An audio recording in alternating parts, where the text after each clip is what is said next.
Alright. We are back at the action here. We're gonna let the live timing sort itself out.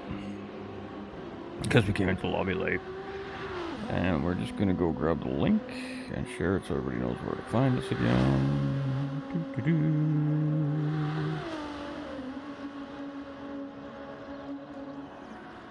Oh, we got the volume up. My bad.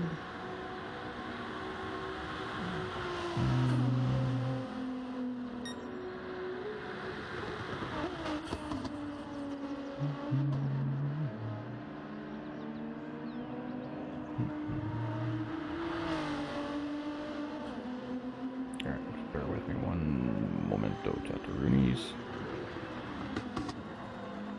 We just need to get some stuff.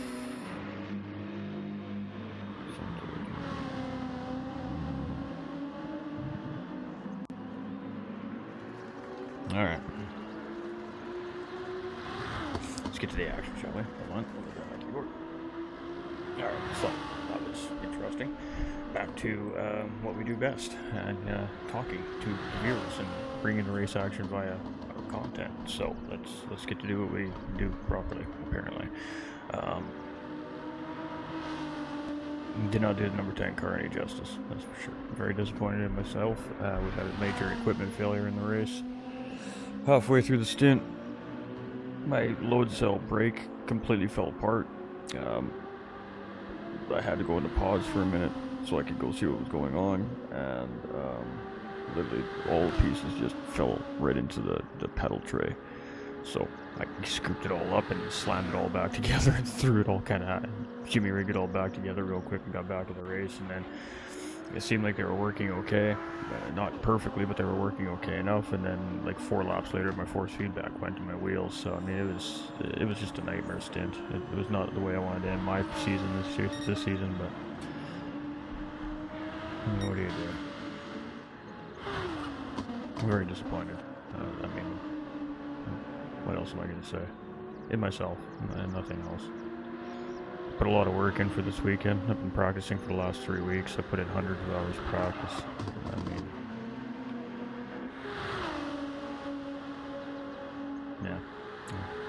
yeah. All right. Again, I think we're waiting for some live timing to kick into play here.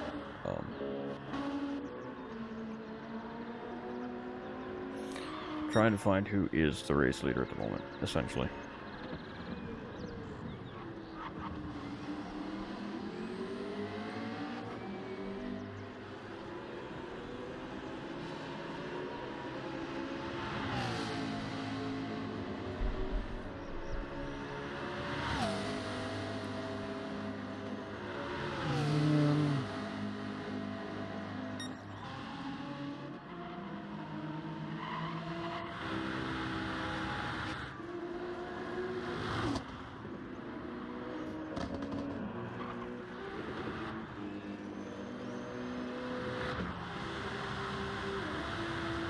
Man, my live timing is completely messed up.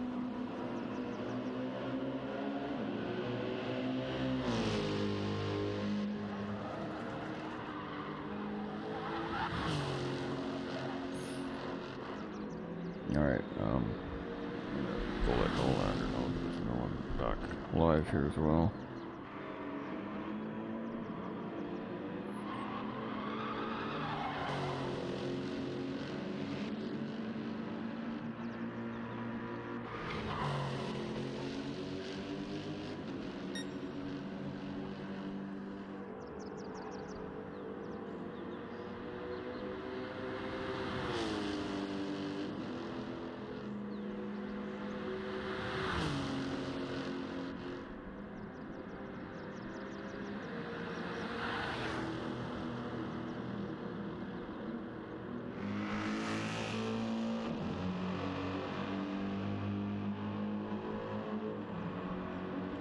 Alright, just taking care of some behind the scenes stuff here real quick so we can focus on the remaining 3 hours of the race here, essentially. A little more, I think. I don't know. Where are we at? Lap 24, 51. Alright.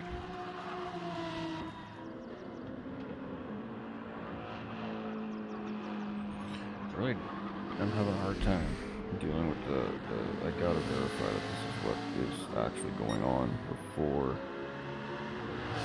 I start to go through this lineup, because something I mean, that's right, that's what we got. So we got going downs here. Alright, so we got Bitkin here in the race lead here now. So the 93 Aston Martin here with 3 hours remaining, give or take. Finding himself now in the race lead, a minute ahead here. Obviously it was racing in the last stint, not very well, but racing nonetheless. And don't really know what happened over the last 24 laps to this stint either, as I was still waiting to get out of the lobby, get my replay, all that fun stuff, and then try to get back live with the last part of the stream here. So hopefully this one doesn't lag like the other one did, and we'll just get some cooperation from our poor computer here for the last 3.5 hours or so. Shut all the background processes off in the background, you know, we've done all that stuff, so hopefully the computer will just chill out here for the last little bit, and we can get the rest of this race out to everybody. So again, we appreciate everybody tuning in here this weekend. This was kind of a spur of the moment deal with myself and some massive assistance from the community and behind the scenes. Nolander taking on some commentary there. I'm hoping that that's not the reason why we don't see Team Rad on track here right now.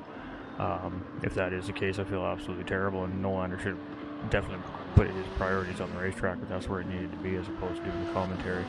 I'm not sure what the circumstances are, but I hope that's not the case. I would feel awfully terrible if that was the case. The goal was not to get a team to have to pull out of the race before the end of the race because of commentary rates, so I really hope that that's not the case. Talk to Nolander tomorrow. We have another broadcast tomorrow anyways, a few hours after the race ends here today, so we're going to see the race end sometime after 3 p.m.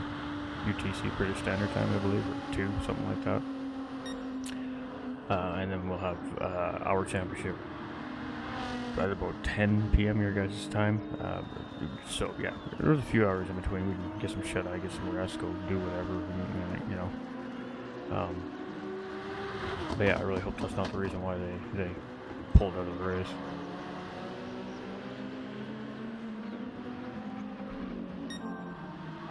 Alright, so Bitchy in minute 5 in the race lead over Mortal Velos right now, and behind the wheel of the number 2 Aero B2 McLaren. So I'm not sure what happened there, but if I had to guess, it has something to do with weather or pit strategy, or we just haven't seen the pit strategies full into play yet. That's looking like that's the case, maybe? I'm not sure. We have a fresh set of tires on the race leader, and we've got a pretty worn out set of tires here on our second place driver. So again, I can only speculate. I missed the first part of the race. I have no idea what happened.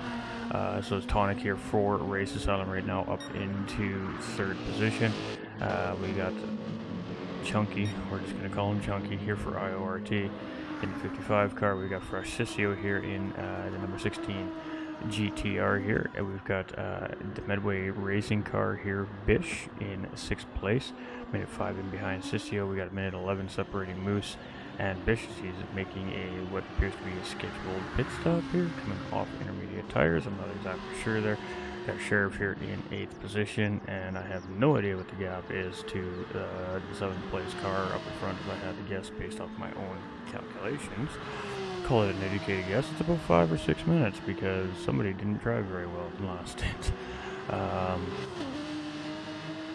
Yeah, so I mean, it's looking like at best a P8 finish here for the number 10 car this weekend now. And all I can do is apologize to the team. Everybody worked so bloody hard this weekend, and I come in like a wrecking ball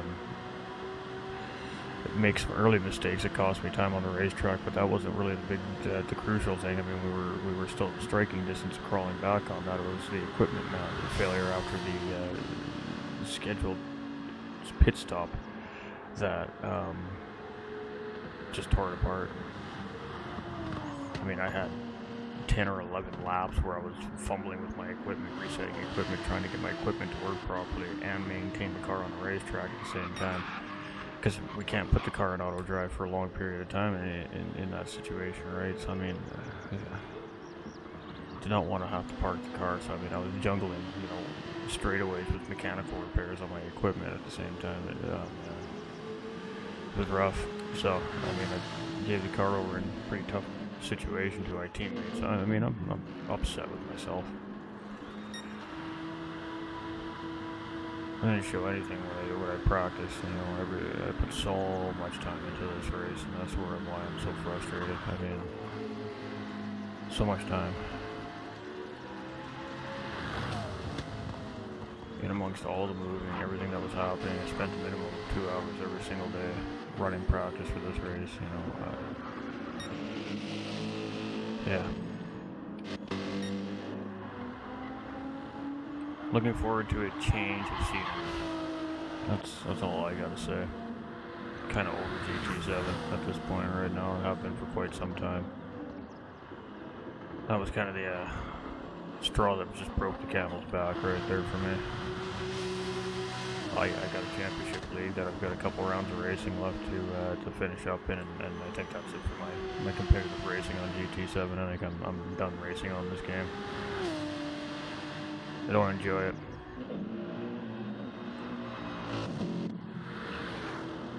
It's too unpredictable. It's constantly changing. I want to relearn how to play a game all the time. And ever since the last physics update, I just can't drive. So all I've been doing is letting my team down weekend after weekend, month after month, and I mean, it's done its toll on me. It's taken its toll.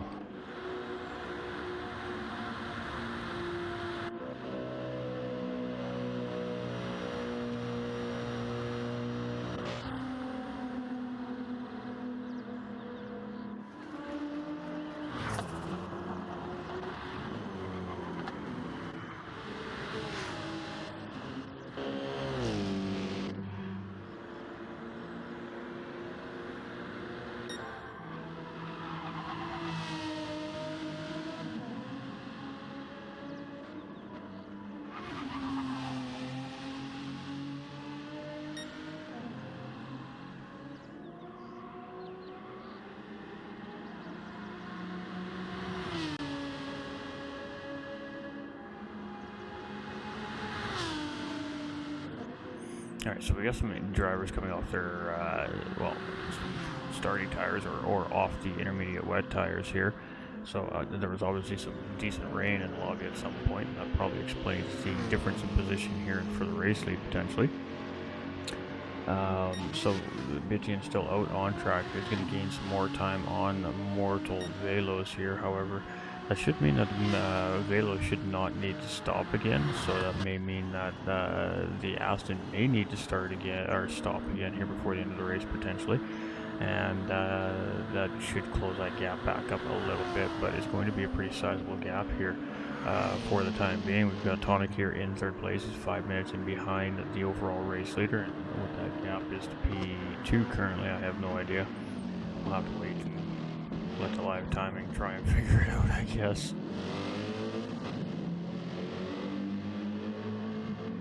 Yeah, we appreciate it, man.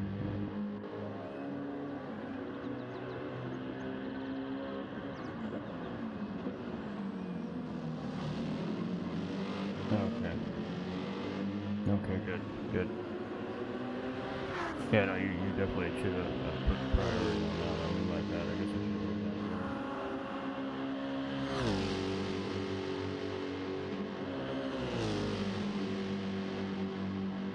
I'm just deflated right now. That was probably my worst stint of the entire IRO season, and all I wanted to do was just come in and have a clean stint this weekend. So, I mean, I'm completely 100% deflated. I've lost all interest in GT7 at this point as a racer. I mean, that was it for me. I just don't care anymore. Tired of the inconsistencies in the game. I'm just tired of everything. Tired of constantly having to learn, relearn,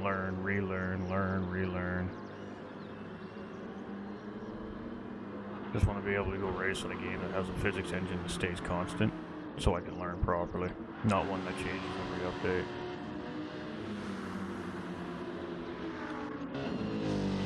I have hated this game since the physics changed, since the last update that did a physics change, and it's literally made me completely not even want to race on the game anymore at this point, so. It was embarrassing for me. I'm a better racer than that. And I am a better racer than I have been all season. Plain and simple. I'm not absolutely fucking pissed off at this game right now.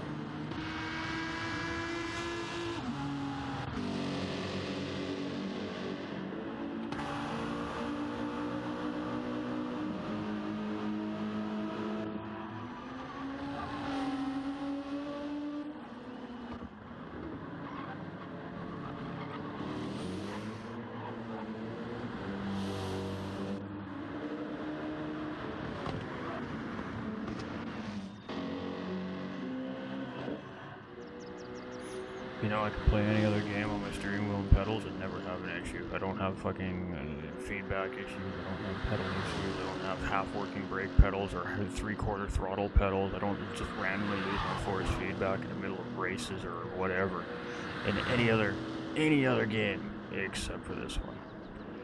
I mean, I'm just done. I'm done with the lack of who gives a crap for the racers that are making the game what it is. I am just done.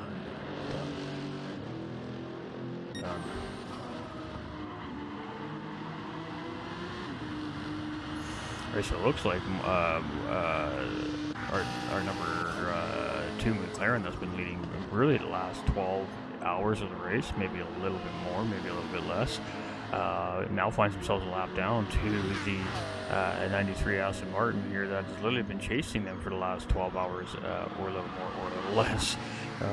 Here on the racetrack, so interesting turn of events, and you know we've been saying all weekend long that the weather could potentially play a pretty big factor into the race here today, and that's most certainly been the case for all of the teams involved in the race here today. I mean, you know, some teams are just racing to finish the race at this point, and some teams are racing for their points and their standings. I mean, that's kind of where the race is at right now. For half the field, and the other half of the field is on the other side of the spectrum, right? So we got Chunky here in third place right now for the IRT. Mercedes, Freshissio with the Italian team that had the midway disconnect. I mean, they've done a great job to crawl all the way back up through the field. Here they were sitting on the podium there for a little bit, but now currently sitting in fourth place, about 50 seconds in behind that final podium position. We've got ERA's Tonic here in fifth place, and remember we've got the varying pit strategies going on here as well, so we are going to see that come into play. Oh my goodness. Wow, as we say, a twist and turn of events there, man. Wow, that's commentator curse at its finest, unintentionally right there. We just lost two racers in the lobby right there. We lost the SBR Lexus literally about 15 seconds before we lost the race leader. So, I mean, I'm not going to say too much more about how badly I raced in my stint after that, because that's absolutely just brutal right there. And, I mean, that leaves the number 93 Aston Martin 2 hours of racing left at this point now to try and close up what's potentially going to be, well, you know, it's hard to say. I think it's going to be within 30 seconds apart from each other one way or the other, actually, with the gap being at 2 minutes and 17 seconds just before we lost two drivers basically back to back there. That was definitely in sequence. That was pretty crazy. Yeah, two, really literally one after the other. It was Tony from SBR, and then immediately right after it was Bitian from the 93 Aston Martin leading the race. So Aero V2 back in the race lead here by default now. That may or may not change as we head into the final 2 hours of the race, but we are definitely still seeing some instability here as we had a little glitch from Sheriff there as well. on the racetrack. We've got Tonic coming around here. He's now up into 4th place. We've got Bish in 5th place. We've got Moose in 6th. We've got Sheriff in 7th. We've got Blue Flag waving on him here. We've got Mark here in 8th place. So, with that being said, Tony would have been in 10th place just in behind him there. And, yeah, well, I mean, wow, what else do you say? We continue on. I mean, that's what we say. Did we just lose another one?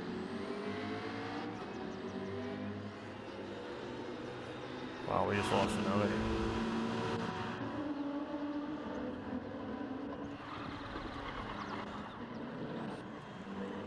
Who was ahead of Sheriff? That was Moose.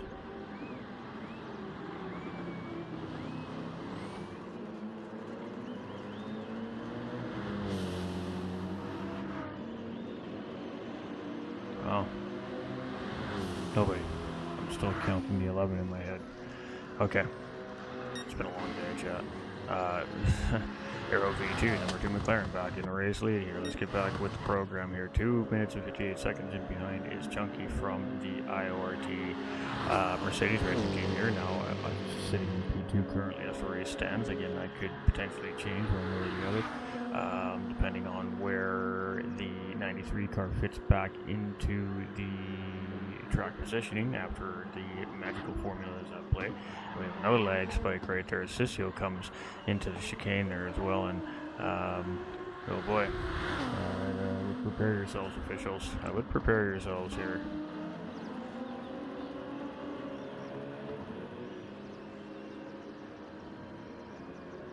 Oh, it's it's a proverbial kick in the you know what is what it is. I mean, we've been struggling with server issues all weekend long here. And again, you know, that's unfortunate for the racers and everybody involved that's suffering from it. I mean, this is an exceptionally large amount of disconnect issues and just glitches, bugs, malfunctions this weekend so far. And I mean, IRO's done an amazing job in handling it and playing it off like it's nothing, right? But I mean, you know, we have a 24-hour race next weekend for the top split racers, and you know that it's going to be sitting on the back of all of our minds in behind the scenes here that, you know, are we going to see these similar issues here? So hopefully that's not the case. I don't even know what to say. I mean, we talked about what I thought about what's going on right now in GT7, and then you know, the servers continue to crap on us. I mean, what else do you say? We keep racing. That's what we say. We keep racing.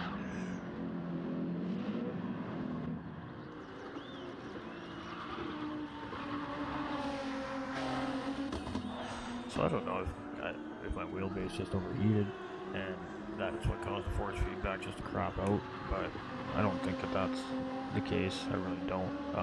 Like I said, I don't have this issue with any other game. I can play, I don't know, a day's worth of NASCAR non-stop and wheel. It doesn't change. It works exactly as it's supposed to. Pedals, much of the same thing. You know, can't even race a 2-hour stint in Gran Turismo and not have some form of bleeping equipment malfunction or something going on, man. It's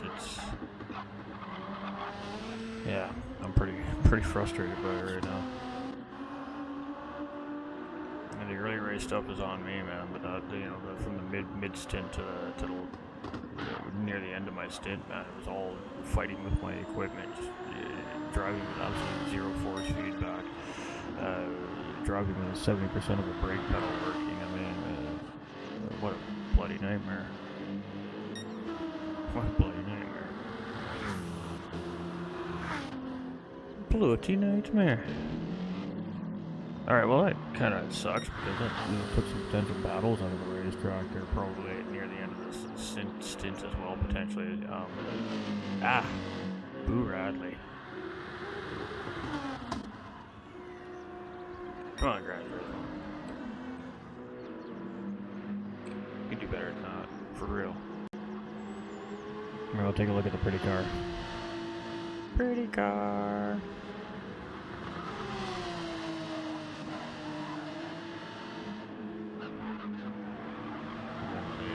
The little leg spike right there. The sheriff is coming out through campus and hitting Paul for a curve here. A little more lag there. It looked like he was completely wide, but in reality he was barely touching the curb most likely. So, how many more are we going to lose here in the log before this one's over?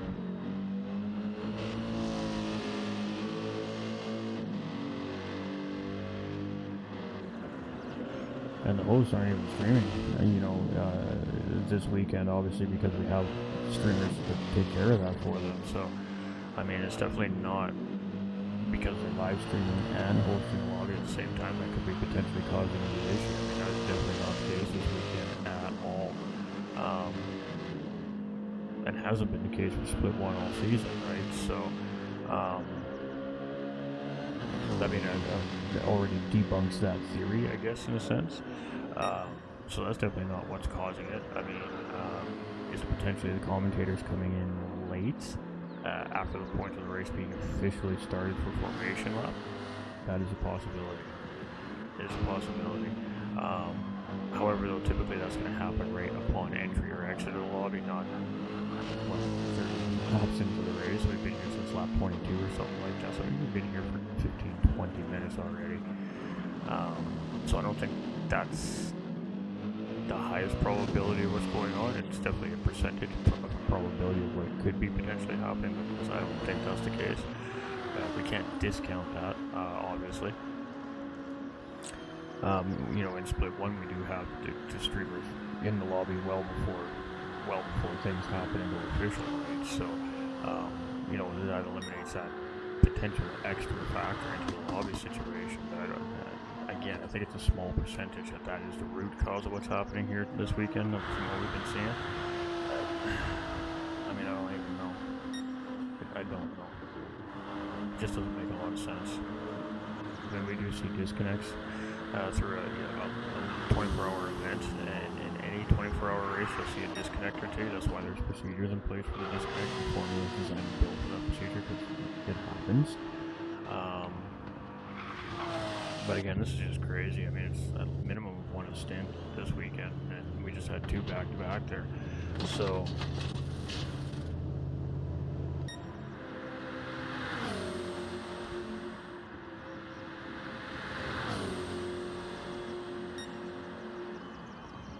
Berute.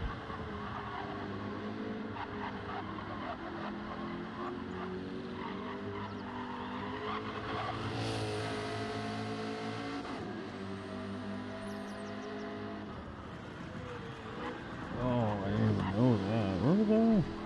That was on what? That was totally streaming stint. Where was that? Apparently I had not drank enough coffee and walked out yet. I need to drink more coffee right now.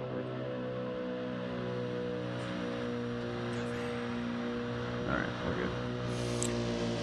So, Fresh Sissio currently the fastest driver in the session, or the stint, 2:16.571. The challengers have quickly been depleting here apparently in the lobby this stint, but there's still 7 other races in the lobby that could potentially challenge that current fastest best in the session. I believe the overall fastest lap is a 2:16.366, and that was done by, who was that again? Come on, brain.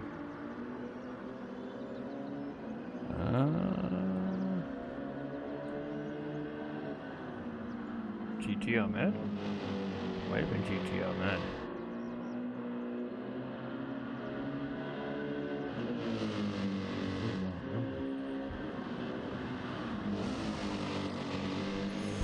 Alright, well, that changed the way things look in the grid right now, that's for sure.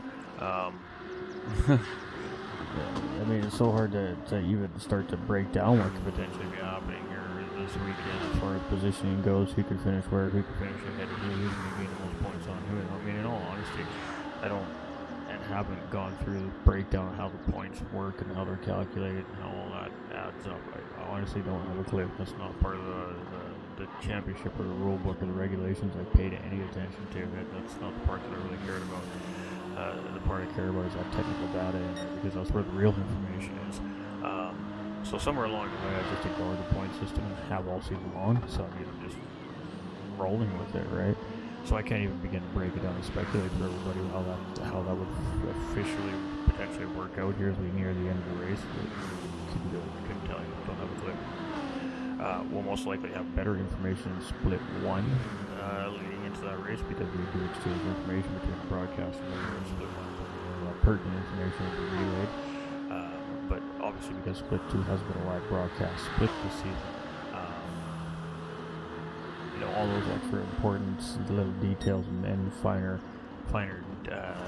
notations that we do behind the scenes to prepare for split 1 isn't done in split 2, right? So it takes preparation for these big races, to do it efficiently and smoothly and cleanly and as sweet as IRO does, right? So there's a man behind the scenes that makes all that flow, and we have a pretty good idea on how he makes all that flow. We just haven't been able to put it into practice ourselves yet, because our equipment can't handle it. I mean, we tried a version of it in a sense here tonight. Just a simple screen capture, essentially. And that's not the perfect way to do things, obviously. So, but I mean, it served its purpose for this weekend. So, hopefully the upgraded equipment will be better. For purposes like that, making better transitions and adding and subtracting and minusing this, that, and the next thing. But we'll have to wait and see. We got, I've seen a few raindrops dropping there through campus as the drivers are entering into the campus section there, so I'm not sure if there's a little bit of moisture coming through the track here right now, so let's go take a look. Some different spots on the racetrack here.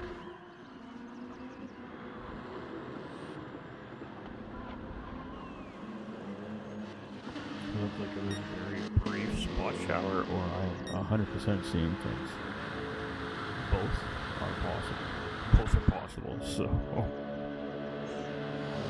It sure looked like it was definitely a quick little rain shower was starting in campus there, but apparently I was just seeing things.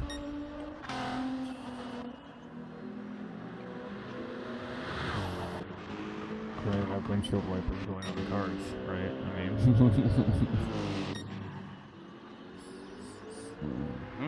The commentator is losing it. But not in a bad way.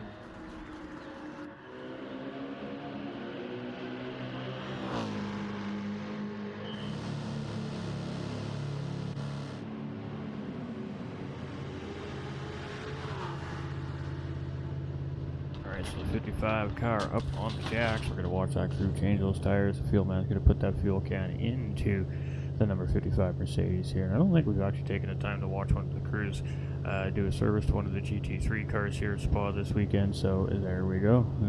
That purple crew hard at work here on the IORT number 55 Mercedes. So out it goes, and very clean, efficient service there from the pit crew, the number 55 team right there. And that was, it looked like no mistakes. Nice, clean, efficient pit stop coming there from that pit crew. And, there's the pros and the cons of Gran Turismo, right? Those small little details like that kind of make you smile, right? You don't get that in a lot of racing games where you get that kind of look at what's going on in pit lane. So, small wins, I suppose, but it still doesn't override the losses right now.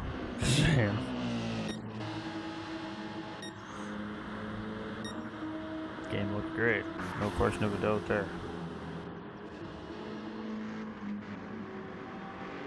There most likely won't be one out there that'll look any better either for probably a long time to come, to be honest, because, well, I mean, the bottom line is if you want a proper physics engine, you're going to sacrifice graphics. If you want graphics, you're going to sacrifice physics.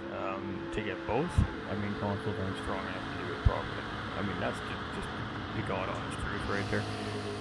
wait a couple of years for the PlayStation 6 to come out, that might change. But at that point now we're starting to get into PC range prices for consoles, and I mean the obvious choice is just to start moving to PCs, right? So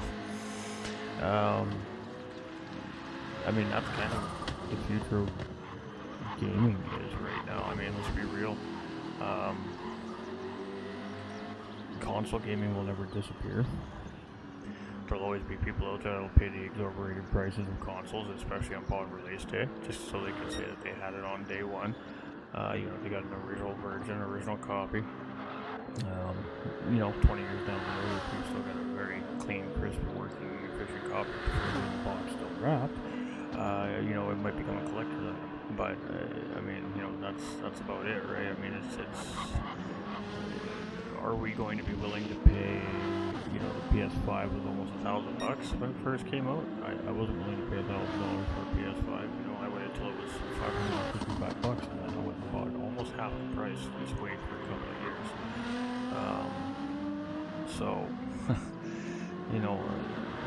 Are the console gaming community going to be willing to start spending upwards of $1,500?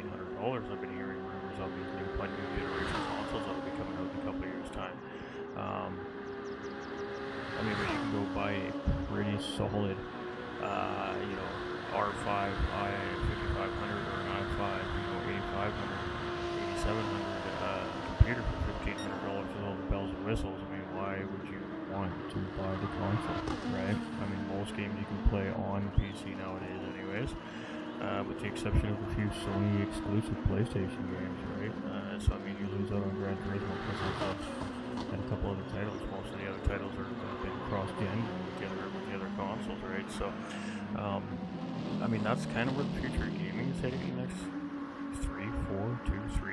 4 years, something like that, probably. So, it's unfortunate to see that that's where it's going, but it's going to put a sting on the console market when, they try to come out here with consoles that they claim are just as good as computers, but can't do what a computer can do. So, you go spend the same amount of money on something that you can literally use for probably 3, 4, 5 years really without a whole lot of issue, unless you're hardcore, playing really high graphic intensive games, high processor intense games, all the time. Maybe you need that, massively expensive computer, right? But, for $1,500 you can buy a computer that's going to last you 2-3 years, and then you have a platform to build off of. Instead of buying a new computer in 3, 4, 5 years, you really just have to spend maybe a few $100 on some upgradable parts to continue to take that computer to the next 2-3 years level, and before you really need to make a big investment in it. So, that's kind of where the future of video gaming is leading to. It's unfortunate that that's the way it's going. Computers are not getting any cheaper out there either. As I just went through the process of getting a custom built computer deal done, right? So, computer parts aren't cheap out there. They're extreme high demand, and high demand means low supply. Low supply means high cost, right? So, that's exactly where the market is right now for computers. Everything is in high demand and low supply. It's an extreme high cost. It's almost at double rates in some senses. It's very exorbitant right now. That's just the way technology goes as we advance, I suppose. But that's really what it's going to come down to. Am I willing to pay $1,500 for a console? No, not a chance, to be honest. I'm not even willing to pay $1,000 for a console. What makes you think I'm going to pay $1,500 for a console? I don't care how pretty it looks. For $1,500, I could double the efficiency and power with a computer. So why would I pay $1,500 for your console? Right? It's a dangerous game they're playing right now, Xbox and PlayStation. Xbox is a little different. Xbox has an advantage with the Microsoft platform in it, obviously, which means they have Steam, which means they have that cross-compatibility with the PC area, where PlayStation is stubborn and stupid and hasn't gotten with the times yet, and it doesn't have some form of a platform that works in compatibility with PC, right? So, PlayStation is behind the times as it is, in a sense, when it comes to gaming nowadays, and online multiplayer gaming. So, at what point do they wake up and smell the coffee, right? So then they come out and try and say that you're going to price point your next generation consoles at $1,500. Excuse excuse me, pardon you, right? Like, you can't even cross compatibility with PC right now. You can't make that. You can't do what Xbox does. What makes you think that you can charge that much money for your console? Right? I mean, that's the way I see it. You can't even provide the service that you're charging the price for. I mean, a PC, it has, huge capability on the internet, online. They can do more than just play a video game. They stream. They do all these crazy things. And you can argue PlayStation 5 can stream, sure. PlayStation 5 stream, you stream on OBS and run Discord in the background and run YouTube in the background and maybe Spotify like a lot of streamers run. Some streamers are running 4 or 5 different stream dashboards in the background. I mean, can a PlayStation do that? Not a chance. Not a chance. It's not even formatted to handle those kinds of programs. Right, so, I mean, yeah, not a chance. So what makes you think the next generation console can keep up with the next generation computers? We'll be into i15 chips by then. Literally we'll be able to run your whole house from your computer, which you already can now, really, essentially. I mean, the consoles are strong, powerful machines, but they're designed for gaming. They have a sole purpose, and I mean, if you're going at double the price point on something for a service you're providing, then you better dang well double up the what it can do, right? You charge me $1,500 for a PlayStation 6, and I can turn around and play my video game and live stream from the same console at the same time, and use all the things that I use to stream to my YouTube channel. Okay, maybe you've got my interest, but we all know that's not going to happen. They're not going to be able to do that. All right? Yeah, I mean, that's my thoughts on that too. I mean, video gaming is becoming a very expensive hobby. Sim racing's always been an expensive hobby, especially since the wheels and the pedals started coming out. Oh, geez, years and years ago now. Like Gran Turismo, 3 days? We started getting really old school cheesy wheels,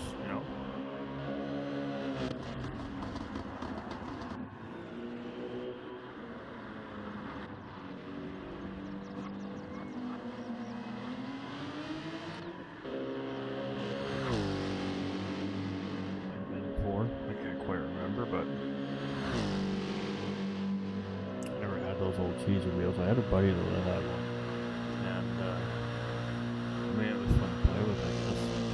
But I picture it in my head. I guess it's hard for you to imagine what I picture unless you know exactly what I'm talking about, I suppose. But I can picture it in my head, right? And I look at the T300, and I'm sitting 10 inches away from my face right now, and just completely different. It's just completely different things, right? Although my T300 acted like one of those Fisher Price steering wheels today, I'm gonna say, just saying. We should go put it in a toy box apparently because we're done playing with it. I mean, holy. Must be a Temu T300, I guess, right? Oh, shots fired.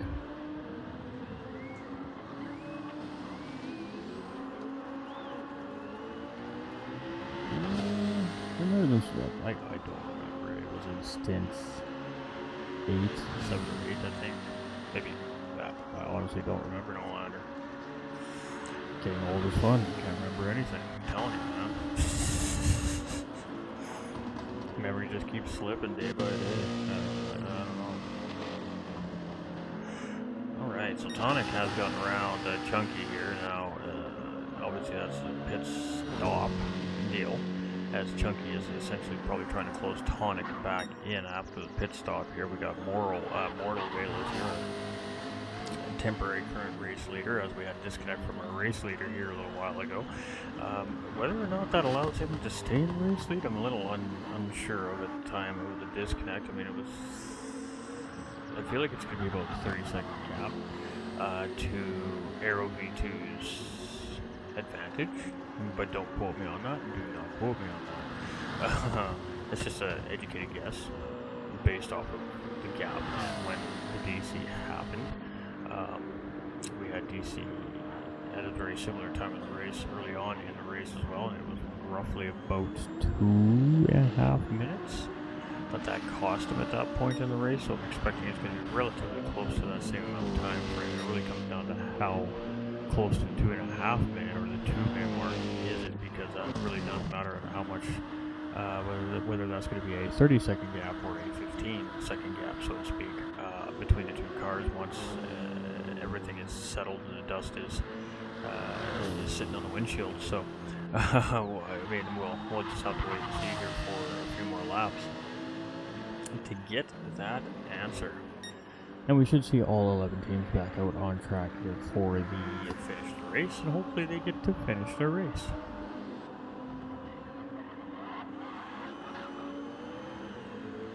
I mean, this is definitely a lot of thing.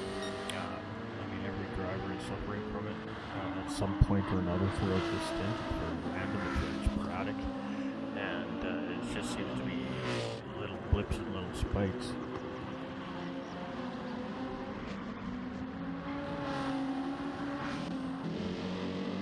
Randomly, and it affects a different driver each time, it seems like, as well. So I don't think that this is a driver connectivity issue either in this sense. I don't really think it's a host issue either in this sense. Again, the hosts for the most part are all hardline PS5 users. Most, I believe all, have minimum 1 gigabyte hardline connection as well. So I mean, that is more than enough to host a lobby. You only need like 400 megabytes to host a lobby efficiently. I mean, you've got 600 megabytes to the good there. You're 2.5 times what's required, right? So that also should not be the problem. So I mean, again, it just leans back towards why are the servers so unstable right now.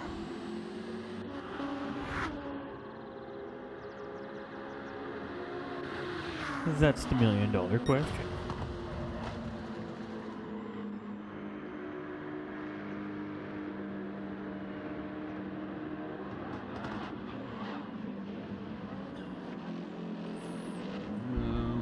PlayStation? Or on Discord? Hold on.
Stream apparently.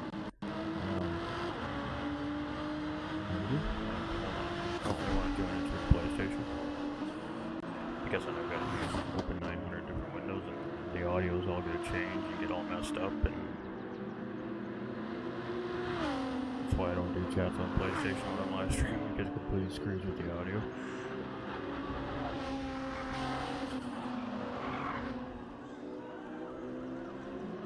The streaming audio set where I was trying to raise too, so that was also a potential issue. I literally had the game screaming in my ears the whole race too. That was a little bit of an oversight on my part there, but in a sense that was a good thing though, because I don't like background noise in a sense when I'm racing. I like it pretty quiet myself. Then there's some chatter going on in the background in the team chat, which is fine. There's communication between the drivers and the race engineers and the drivers. There's nothing wrong with that, but it does seem to throw me off kilter when I'm racing as well. So, I mean, yeah, it just messes with the audio, right? If it was a Discord chat, I'd be all over it, right? But not on PlayStation. That's with audio. Make Ghost grumpy. Ghost is already tired and racing skin today, so let's not go grumpy. I'm actually kind of grumpy too. I'm ticked off with the game right now.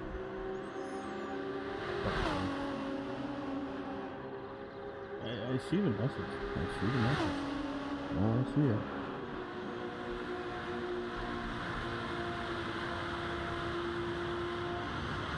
Yeah, that's fine. I mean, is this something that's designed to be heard on the stream?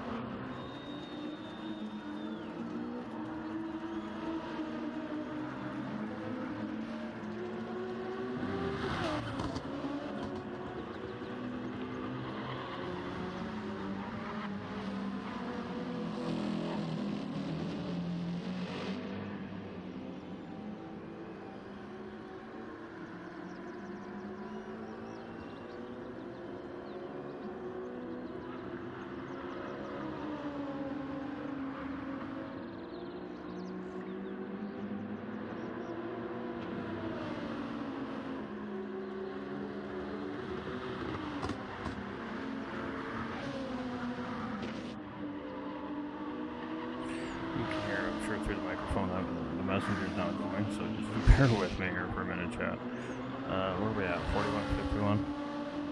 We're gonna be jumping into the other lobby here pretty soon. Anywho.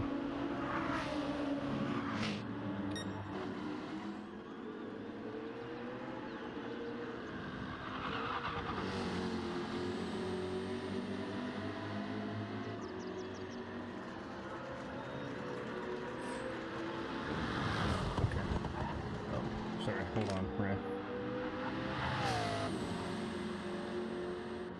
Oh my goodness, hold on.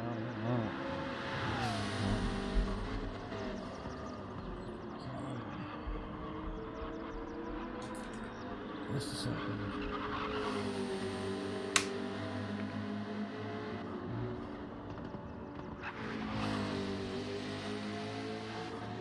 Okay, hold on.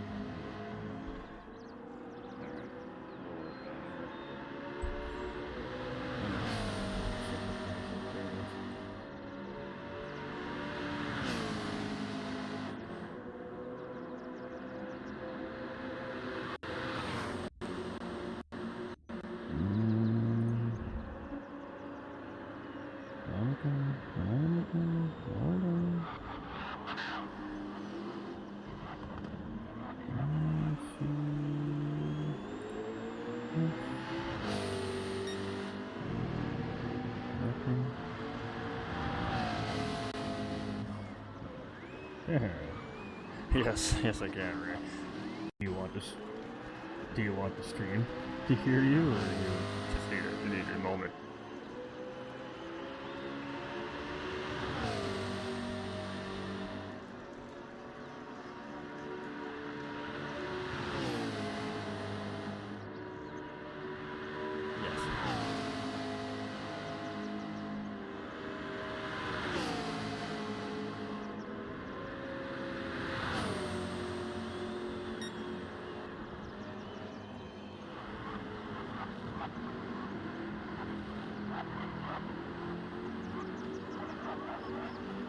Gotcha.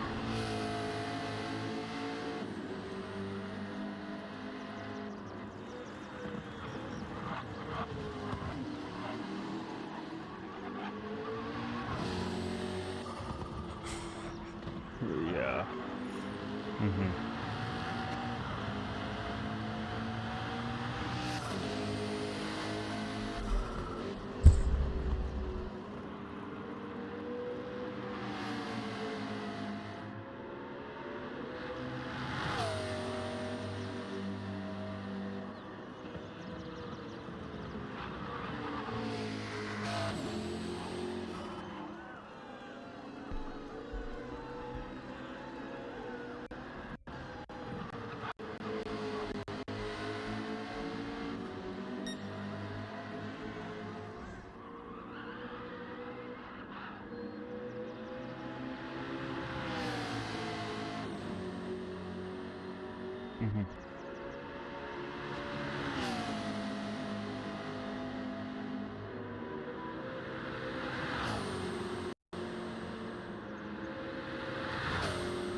Okay, one more time with that last part.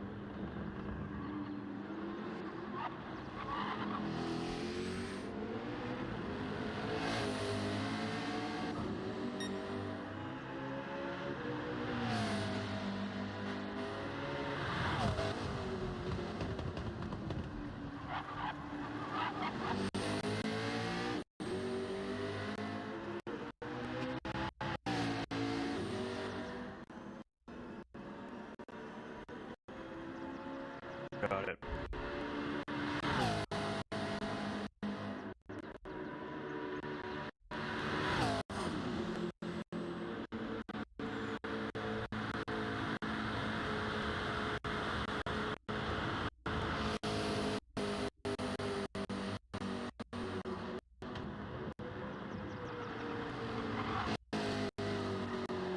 Ten-4.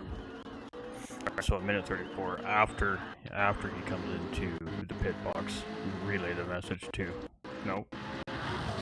Oh, sorry. Right. On the final lap, on the in lap.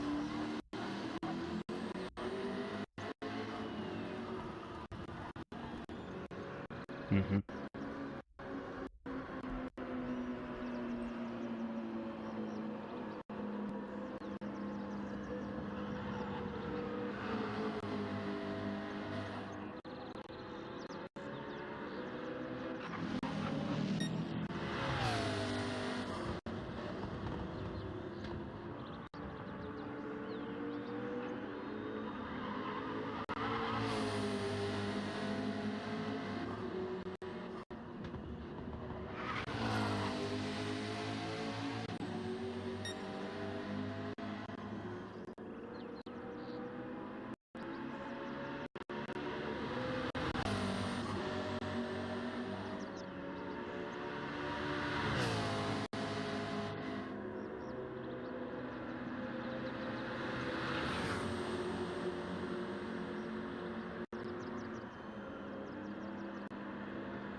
Alright, ladies and gentlemen, now we got all that sorted out. We'll get back to business here. So, just a little bit of in behind the scenes matters that was being taken care of there.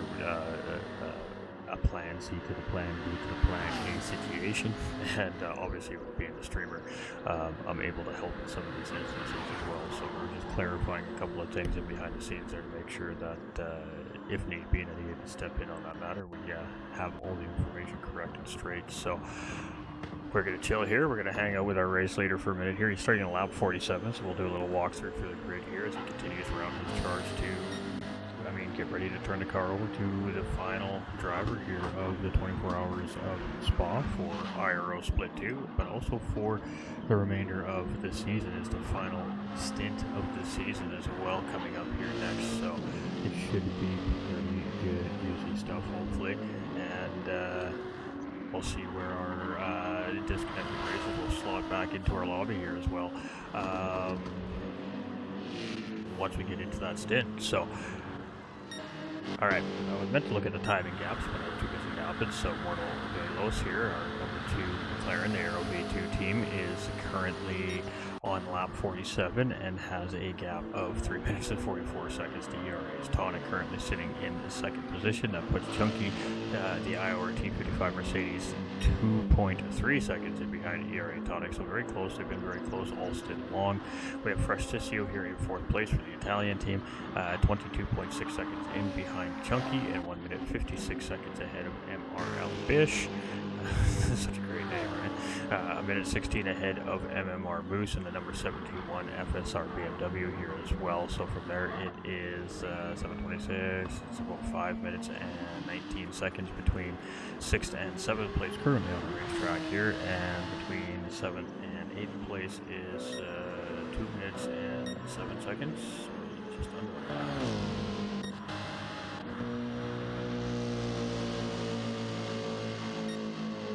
Actually kind of shocking. There it is. It just showed up 2 minutes and 7 seconds. I was going to say, it's kind of shocking that it's not actually showing us on the live timing because it's on within a lap, right? The moment you exceed a lap on any racetrack, whether it be Spa or any racetrack, this is it could be Fuji, it could be Laguna Seca, it could be Nürburgring, whatever the case may be. That calculation is based off of the length of lap of the racetrack, right? So it's obviously auto-adjusted and auto-calculated for each track that the drivers are racing on. So I mean, Spa is currently the pace of the lobby is about call it 218, 219 pace, right? So the drivers will have that much time or less, essentially. Kind of lost my train of thought there. I had a point there, but I don't know where it was going at this point in my. I'm tired. Bear with. Apparently, my brain isn't working. I've got hyper focused on the discussion that was just happening there, so that's where it needs to stay right now. We're gonna leave it there.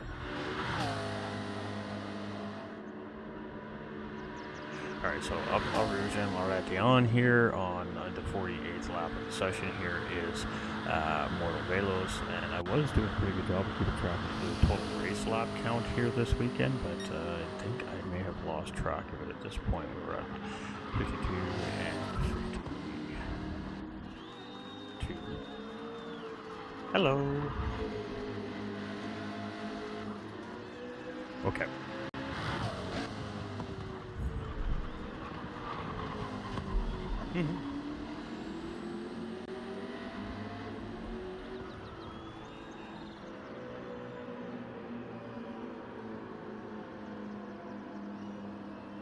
Well, sometimes things work out for the better, right?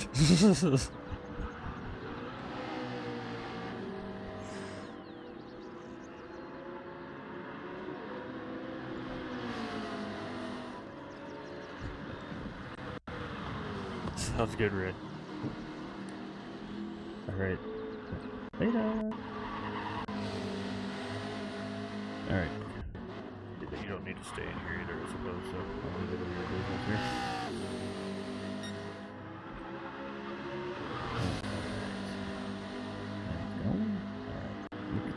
Alright. Doesn't like stream up, it might stream up a little bit, but that's alright. Duties, important duties. Race hair on fire again. Last week she's always all nervous with these 24-hour events. Love her. It is, you know what? She's the absolute genius behind what happens here at IRO. I mean, for real. You know, all these magic fixes and behind-the-scenes situations that are being dealt with all the time. I mean, you know, the mastermind at work right there. You know, and it is literally for the love of the sport. I mean, she's passionate about the sim racing community and the sim racing sport and championships and racing and good, hard, fairly fought championships, right? So, you know, it's natural for somebody who's passionate about something like Ray is to to end up being a ball of nerves, if you call it, for 24 hours. I mean, I totally get it, totally get where she's coming from. But she wasn't a ball of nerves, she was totally cool, calm, and collected, as normal. What are you talking about? You guys don't know what you're talking about. She's never a ball of nerves. Come on now.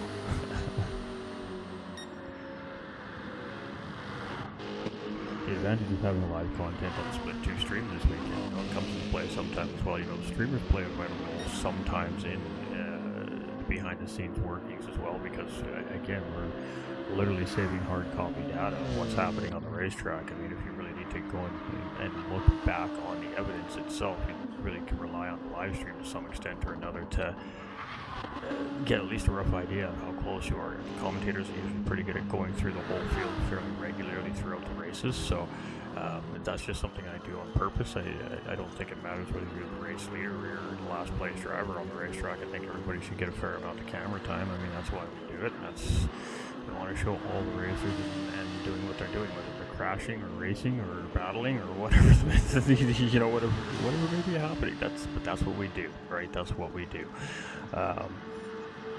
So, I mean, yeah, I mean, the passion from Ray and IRO and the group and the staff and the team, volunteers, it is a large number of people that make this happen in IRO. Probably a lot more than people could even imagine. Potentially there's triple-digit numbers involved just in the volunteer and things behind the scenes just to run these 2 splits this season alone. So, I mean, it requires passion, and it requires a lot of heart and desire to be able to stay calm, stay cool, and keep things moving progressively, and sometimes in an instant, right? So, there we go. We got our race leader here now, starting lap number 50, and we're gonna jump on board with the race leader here, just because there is a slight delay in the stream by 15 seconds here as well. So, I suppose we can make that work actually. Yeah, on board for the final lap here with Our Aero to McLaren, the current race leader now. We did have the 93 Speed Hunter Racing team driven by pit team disconnect from the lobby there in 24-25, I believe it was, here in the lobby. So there is obviously a time penalty applied there. That will be played out here fairly shortly. So heading over to the final stint lobby here shortly. As soon as we see there will be a 2-car coming into pit lane, we'll jump out of here and jump into the final lobby. We want to get in there as quickly as possible, so we don't hopefully spike out the lobby. And just for the sake of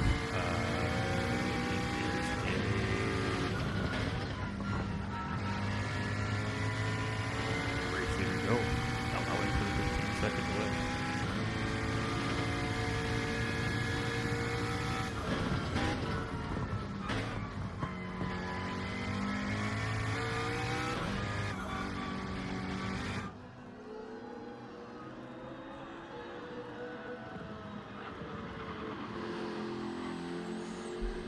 do not need earbuds here. You know. Yeah, those situations, Discord chat's always the way to go, 100%. I can keep it off the stream in case it's something that doesn't need to be announced to the whole general community. So definitely always Discord. So we're just gonna get ready to. Well, we're gonna bring up the St. Jude video one last time here. Obviously, this is the last stint coming up here for our racers. So that is exactly what we're going to do. So bear with chat as we make the transition here. We're going to just talk, let St. Jude talk about what we're here to also do besides the race here this weekend, and we'll get right back to the racing here in stint number 12.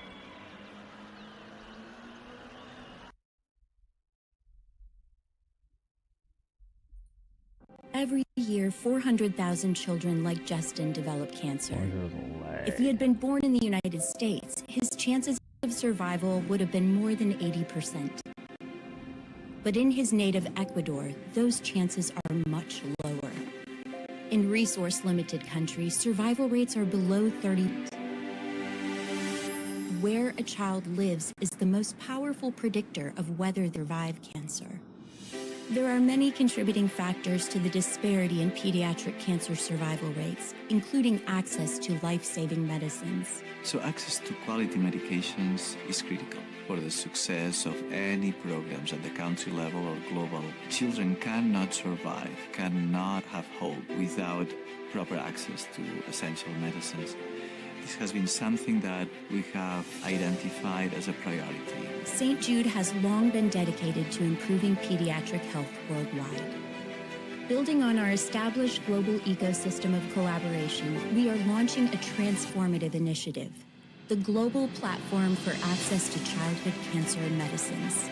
We are now able to tackle the rare pediatric cancers and make progress against those because we're working as a global community that will allow us to purchase generic drugs and distribute those to low and middle income countries at no cost. The global platform works by creating a central procurement entity within the World Health Organization, the UNICEF and the Pan American Health Organization. Then the governments engage to develop the production and the supply of these medications. And these are the medications that are considered to be critical and required for all children with cancer, wherever they are. Today, essential cancer medicines are starting to arrive in 6 countries: Ecuador, Zambia, Jordan, Uzbekistan, Nepal, and Mongolia.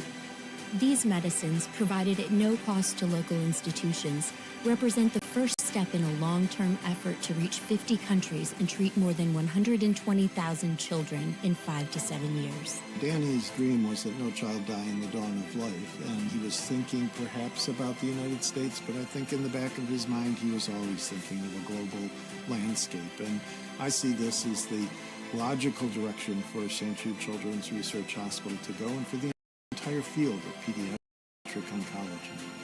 The global platform is a lifeline for children like Justin facing cancer. It's a foundation for a future where all children have access to life-saving care. By working together, we are building toward our founder's dream that no child should die in the dawn of life, no matter where they're born.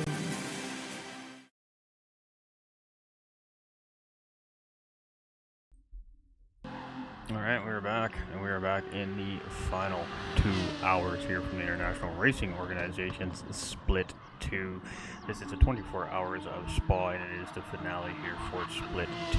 So the 11 teams that started here at the beginning of the 24-hour clock are still here on track in pit lane, awaiting their drivers to get in and hand over the wheels of those cars. So we should see all 11 teams finish up this race here this weekend, and that is absolutely fantastic. But the video we just saw, ladies and gentlemen, is also another reason why we're here broadcasting this weekend as well. So with cooperation of Nolander and IRO, we have also fundraising for St. Jude's Children's Research Hospital, and that's what we just seen them talking about, the stream talking about there. That is the newest global initiative here that they've been working on for a little while now, and you can see already they're in 6 different countries worldwide, but they have the goal of going to 50 different countries, and I mean that's going to require the global community's help.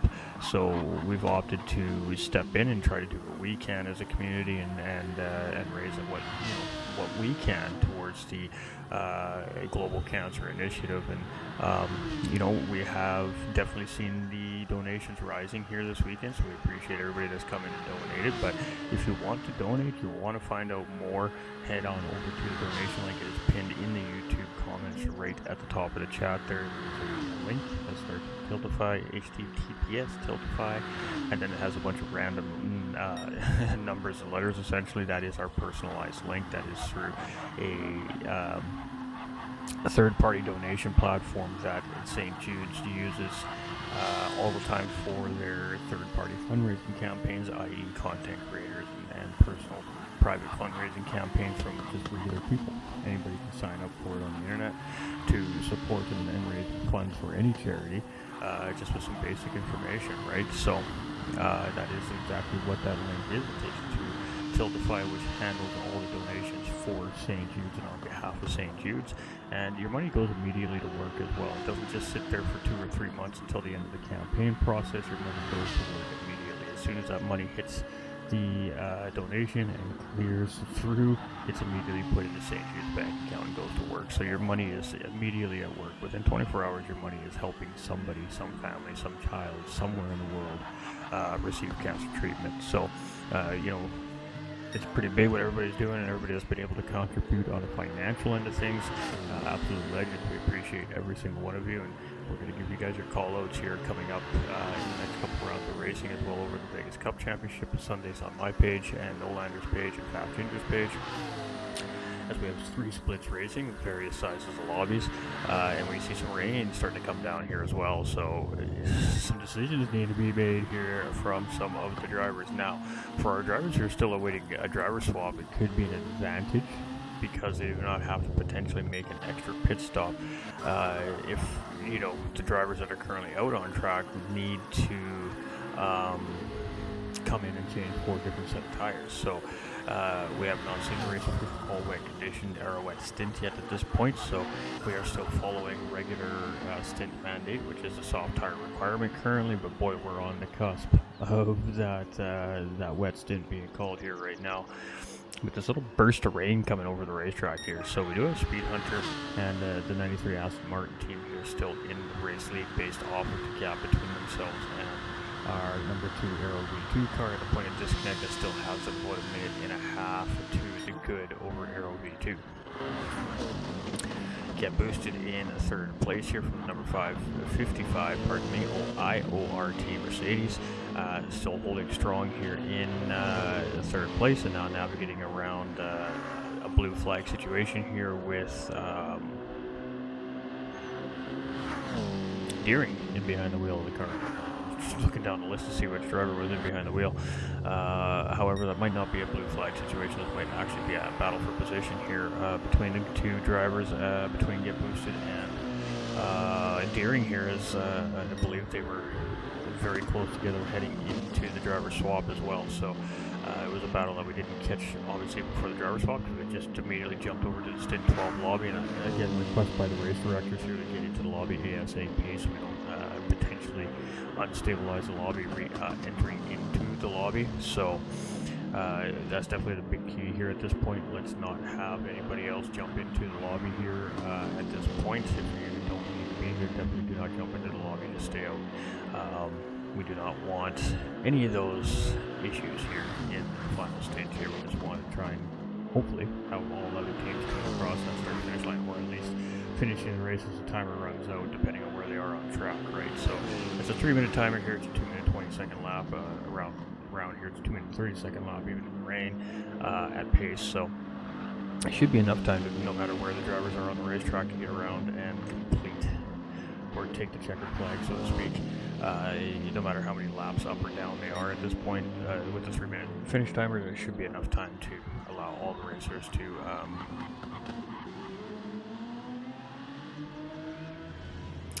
take a checkered flag this weekend. Train of thought sparse. Brain functionality 4%. Potential unknown.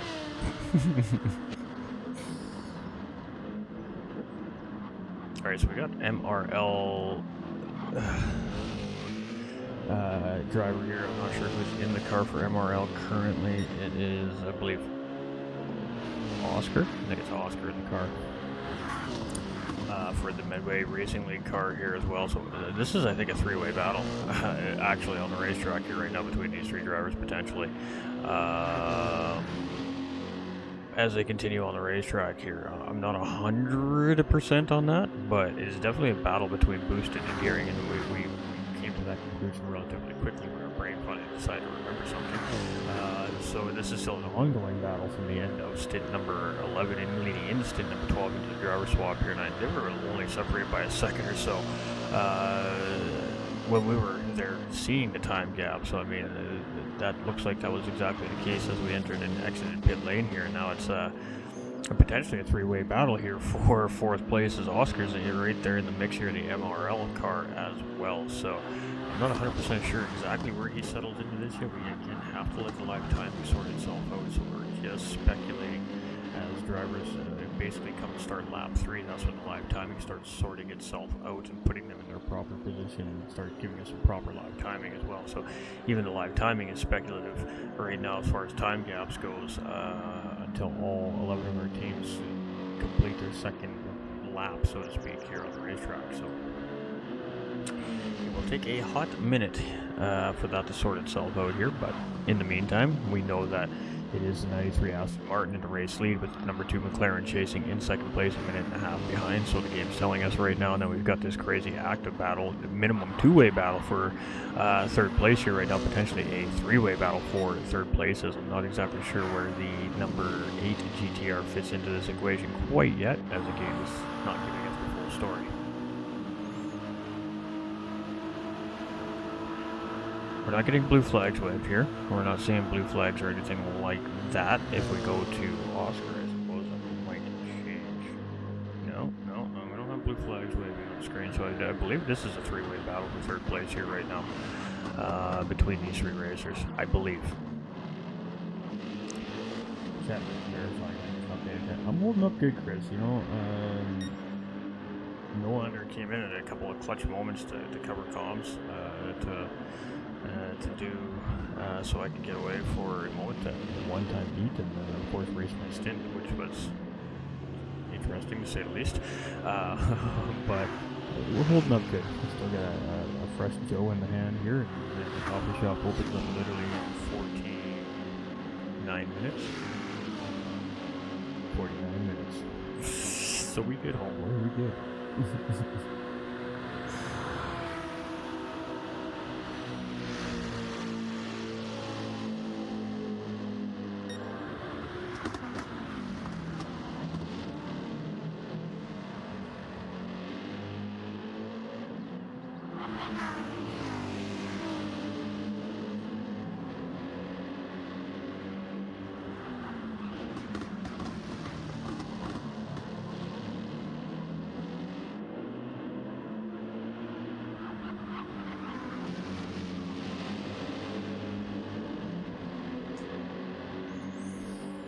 Oscar maybe a lap down here.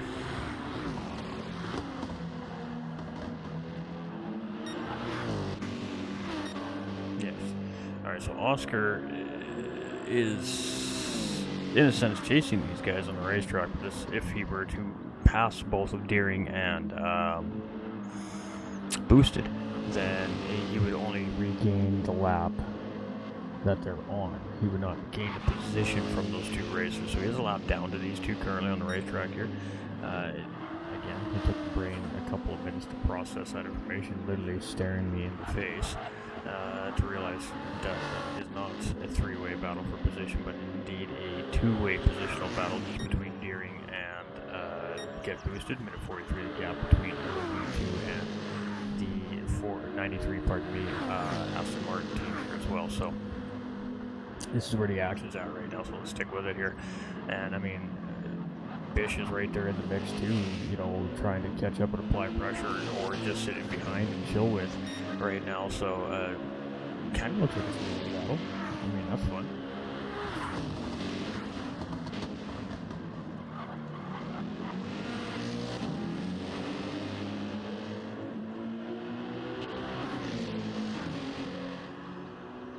Alright, so it's not I need to get around this GTR right this second kind of battle right now. I don't think it's more of a calculated battle between the 2 of them here right now. Deering trying to make sure he places at the number 9 GTR in the right spots, and of course you have the 55 car looking for the right moment to attack here. So he is going to head up the outside leading into Lacombe. And I mean, that's going to be a tough move, but we might see the late hard break here and look for the over-under as we come out of the second part there. But that is a good just line there held by Deering in the Race Asylum GTR here, and easily being able to defend the charge from the 55 Mercedes in behind here. So again, the 55 is just going to sit in behind and reset up and look for another opportunity. Now maybe he had no intention of making the pass right there. It's hard to say, but he definitely made it look like he was going to try and make a pass on the outside heading into Lacombe there. So now as we head around in through campus here, I guess, That's going to lead us into the Paul Frere curve. This is campus. We just went through Puan. Now we're in campus. And then that takes us into the Paul Frere curve. So we thought we were getting the track corners wrong all weekend long. In reality, we had a bang on the money. We're just missing one of the track names, and that is what I was calling the carousel of action Brussels. And for some reason, I was even thinking that in my head, but it just didn't seem right. So I guess we were on point this weekend without really realizing it. Subconsciously, it's still there. I just feel like I've forgotten so much over the last year. Got to start streaming more again so we don't forget. I mean, really, that's probably what it comes down to. Alright, Stream Hunter, Speed Hunter, you're in the race lead for the 93 hours team right now, and a minute 44 over Scott here in second place, the number 2 Aero V2 McLaren. His team started the race off in a very calm manner. They weren't aggressive, but they were in the right place at the right time and made sure they were in the striking distance of that front pack. And as that front pack continued to battle hard over a course of about a dozen laps at the beginning of the race here, the 24 hours, the number 2 car really took full advantage of the mistakes and the openings that those drivers were creating for the number 2 car, essentially just by battling it out in front, and the number 2 car just chilling behind and waiting for an opportunity, right? And the opportunity arose, so I mean, they were there ready to pounce and make the move. So very little hard offensive battling having happened from the number 2 group here this weekend. They have picked up a lot of their positions, just being at the right place at the right time and smart decision making on the racetrack. They've had to battle for a couple of those positions, obviously, throughout the day, but for the most part, it's just been being in the right place at the right time. And that isn't much when it happens multiple times throughout a 24-hour race. That is planning, that is decision making, either behind the scenes or behind the wheel, or a little bit of both, perhaps, for this number 2 Aero V2 team. And I mean, a second place finish here is definitely a great result here, but is that enough for them here after leading 14-ish hours of this race? Hard to say. I guess that's up to them to decide, but it's been a very cool, calm, collected race for the number 2 camp there, and I mean, being rewarded for just being consistent and not making the big mistakes. And it's not that we haven't seen them make mistakes. I mean, we've seen that McLaren 3 or 4 different times, have it spin in drying conditions and have to make an extra pit stop just like the rest of the field is behind us, having their struggles and issues as well. I don't think there's one driver here this weekend that hasn't been bitten by the water bug here on Spa to some extent or another, whether it be just a self-induced mistake or an unexpected motion of the car that happened, a snap that you weren't expecting or a slide that you weren't expecting. It just absolutely put the car in a very bad situation. That happens. We got boosted, and Deering's still battling here for third place and boosted, trying to get the run up the inside coming out of the chicane there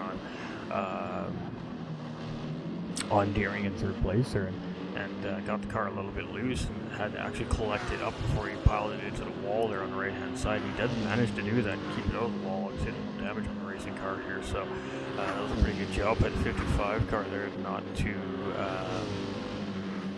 turn that into something bigger than it actually was.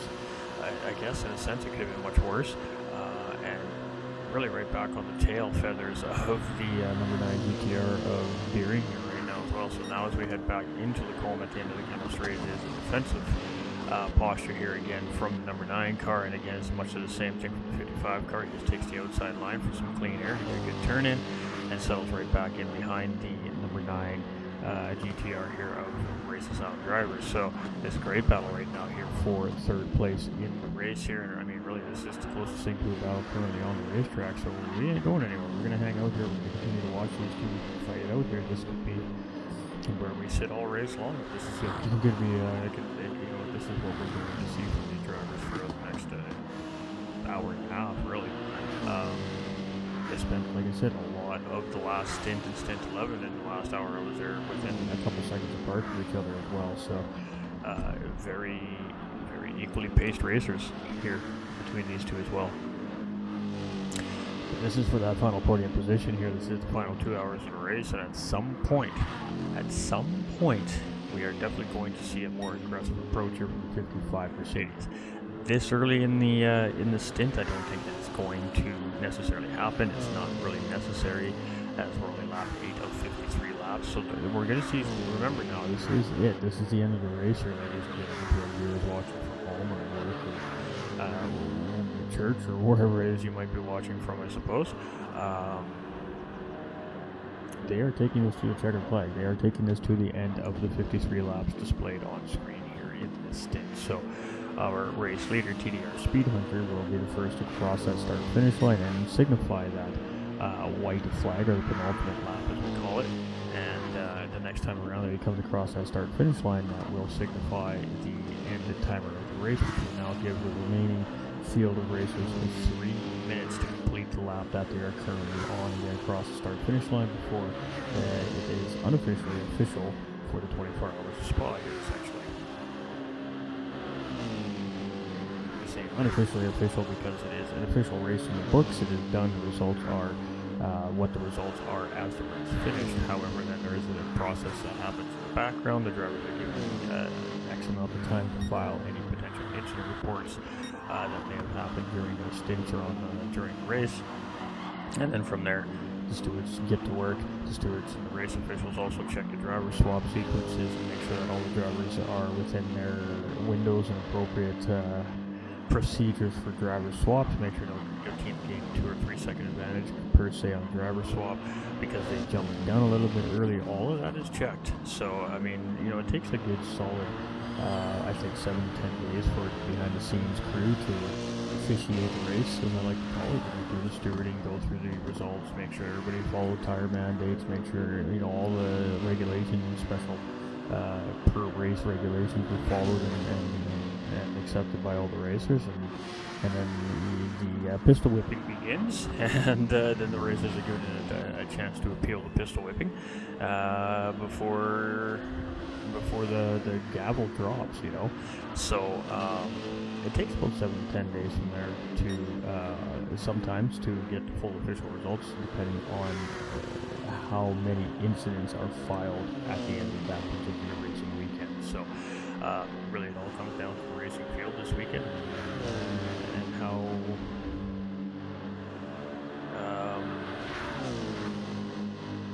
they feel about how the race went, I guess. Maybe some violent contact out there might upset some of the racers. They might be thinking about looking at that. There's so many things that could happen in a race. Maybe it's a blue flag situation. Maybe it felt like a blue flag car blocked you and cost you time. There's so many different things that the drivers have to stop, unwind, debrief, and think about. And I mean, the window's not a long period of time to file those reports either. You have to be prompt and quick on it. So I mean, you sleep on it overnight. It's always highly recommended. This is coming from a league official, league organizer, and steward for other championship leagues as well. Sleep on it. I mean, if you can't get that report filed within that window by sleeping on it, because work and real life interferes, and there's just no way at all. No matter what you can do, no matter what you do the next day to get that incident report. And obviously you have to take a look at that and file it right after the race. But it's the worst time to do it. It's the heat of the moment. You're potentially frustrated. You're not necessarily looking at it with a fresh set of eyes and an open mind. And you already have a pre-notion set in your head of what happened in that incident without really knowing what happened in that incident. And that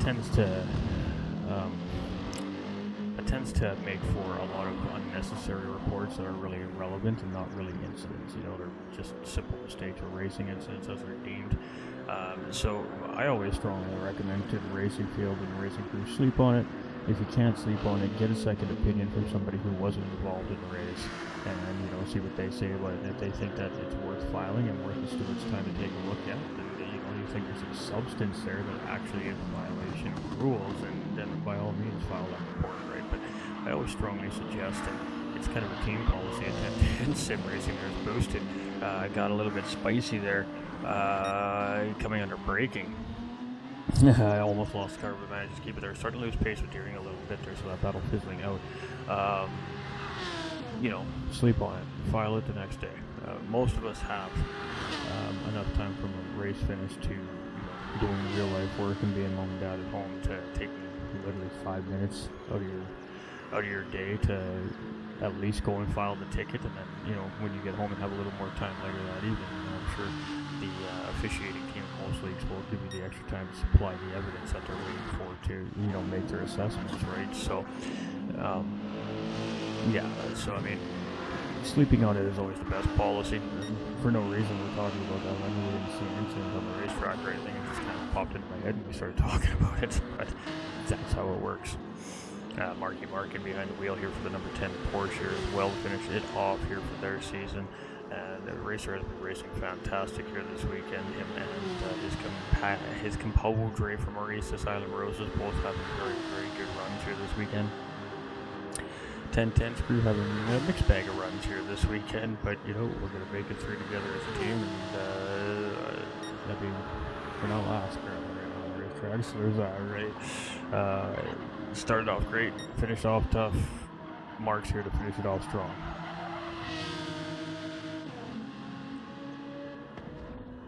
I think Sheriff had a good run there, though. I mean, I wasn't really paying attention to the gap. Yeah, no, sure. Gained a little bit of time, if anything, I think, there. In that stint, so a good setup stint there from Sheriff Doofy as well. They're in stint number 11. We like completely just ignored our own racer. That whole stint that we even show them on camera. Look at how little bit of broadcasting that. Oh boy. I'm never going to hear the end of that one.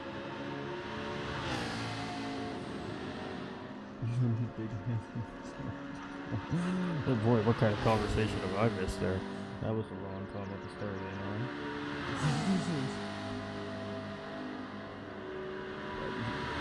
Alright. I'm starting to get the grasp of the conversation here. Okay. I'll do a little chat catch up there. We just picked a random comment out of the middle of the chat window, and it was definitely not the right comment to be the first comment to read. Sorry, we could drop a couple swear words on the final stream here tonight, just because it was out of sheer just disappointment, frustration with the game as well. So, you know, it hasn't all been perfect tonight. That's for sure. That's for sure. You know, we're usually pretty. These teams have not parked it or anything for the race. They're just waiting to be released by race control here. A few laps down in the race at this point here, and they will get out back on track here as well. And I mean, every team has the same goal in mind here this weekend. It's going to be much of the same thing next week in a split one. For the racers that have had the tough day on the racetrack, you know, it's just about getting the car home and finishing it, and then, you know, putting it away with a checkered flag in its back pocket, at least at the end of the season, right? For the drivers that are having a fairly good race here this weekend, you know, it's about trying to maximize your position and gain as many points as you can in the final race of the season and see if you end up in the standings, right? So, you know, each team had their goals this season. Each driver within each team had their own personal set of goals, I'm sure, this season, and you know, goals were met and goals weren't met, and hearts were broken, and you know, moments of celebration throughout the season for each of the teams in their own respective ways and for their own respective reasons, right? So, you know, that's championship racing. It's a roller coaster ride of emotions for the racers. You're upset, you're mad, you're angry, you're sad, you want to cry, you want to break stuff, you want to jump up and down for joy, you want to do a happy dance, you want to do a little jig, you want to break stuff again. You know, that is sim racing championship racing. Basically 1 week to the next, right? So, you know, but that's how it goes. You know, it's a roller coaster ride. We take our competition seriously as human beings. And I mean, it's no different in the sim racing world. We take our competition very seriously. We want to beat everybody else. We want to be better than the next guy, and we don't want to lose to the guy in front of us. That's just the way it is. But at the end of the day, there's only one winner, and then there's a whole bunch of people that finish behind that winner. So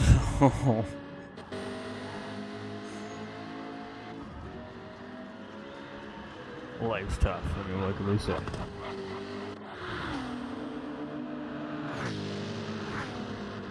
You know, at least.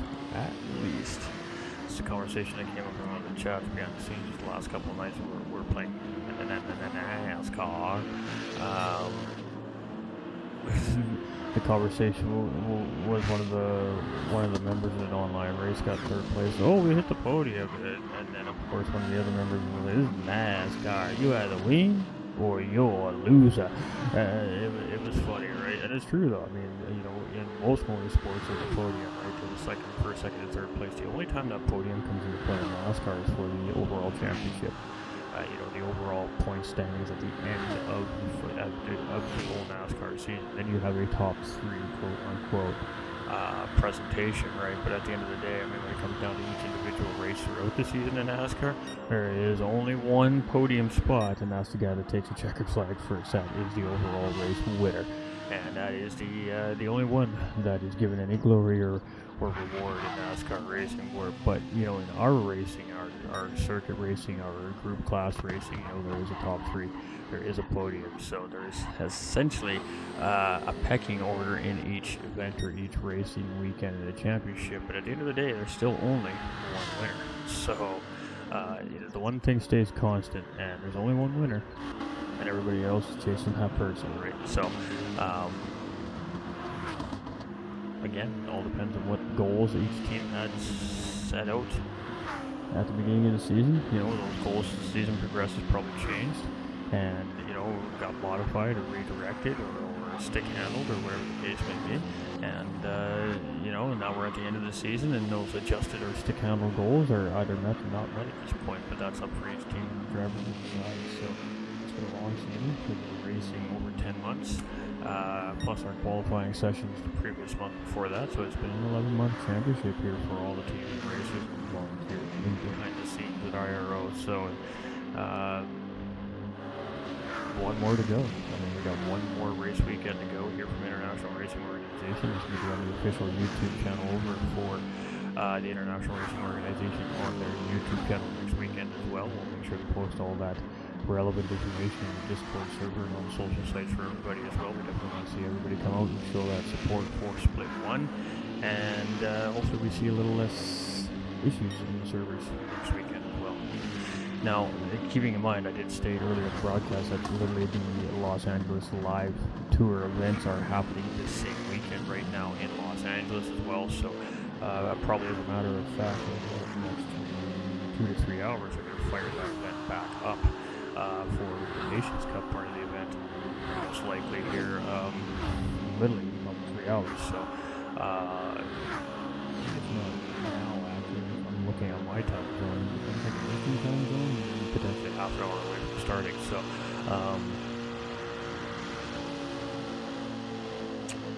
yeah, there is that, right? So that may also explain a little bit of the extra server issues we've been seeing this weekend as well. That will not be running next weekend. That will be done this weekend. So Split 1 will at least not have the interference with the UT World Series event going on in Los Angeles. That very well could be a large part of the problem this weekend. The server space is being hogged.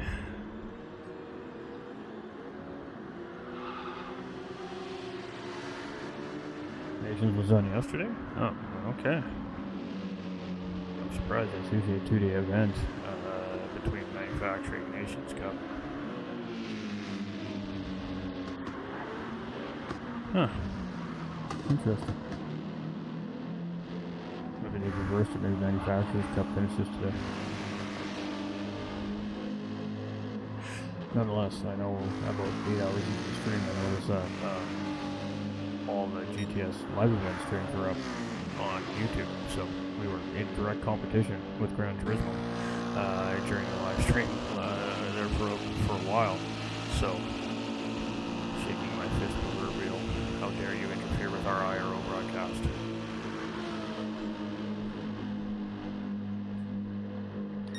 Right. Alright, 93 car in the lead. Gap is 1 minute 55 seconds to the number 2 Aero V2 team. And then we've got Deering chasing here in third place. And that gap is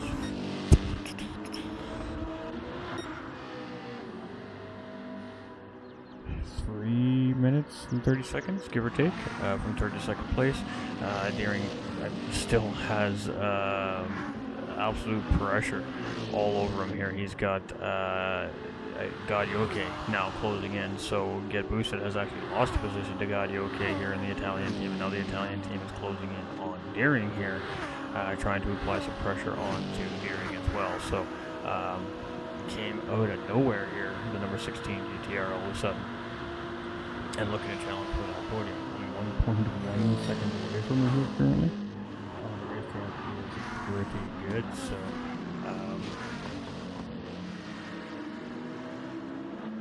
see what we can do with it.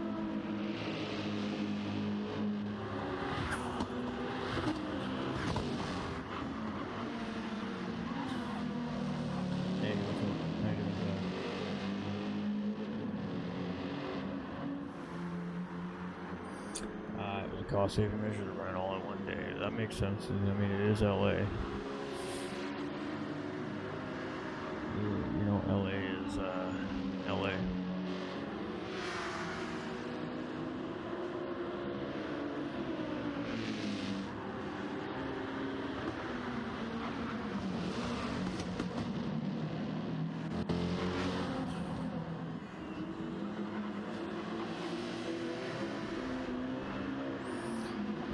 Boosted, you can see having some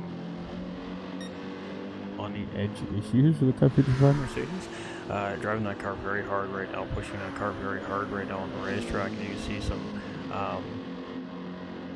fight back from the Mercedes underneath the hands, in behind the hands of the pilot here of Boosted VR right now. So cars have been running for a long time here today. They have not, been able to just shut down and cool down and sit for a few hours and relax. Unlike the drivers, some drivers have been basically back and forth in and out of the seat every couple of hours, which is that's the way it goes in endurance racing. But for those drivers that do get an opportunity to be out of the car for more than a couple hours, they get an opportunity to go in behind and have a little nap, have a little rest, refresh, eat, get some coffee, whatever, right? That's not the case for everybody in these races. So, the pit crew members that do the tires and the fuel and do the service of the car, they literally sleep in whatever little bit of space you can find until the next pit stop, right? So until the next car service has to come up, and then they're up and at it and moving and grooving, and they do that service, and then they look for a place to nap again. It's not easy. So the longer the event, the more time, the more people involved, and not everybody gets time to unwind and decompress and rest. And that's the case in sim racing. Sometimes we have races that are literally going back throughout the racing event, and then you have some teams that like Tenths this weekend. We had a plethora of drivers. We didn't even field them all here. We made some driver changes here as the race was progressing as well, trying to continue to maintain and gain track position. That didn't really work out for us at the end of the day. That's not any fault to anyone in particular. We just, made some mistakes.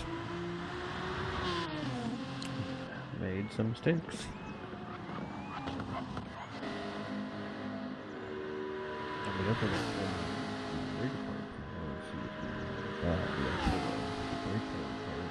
See what happened there.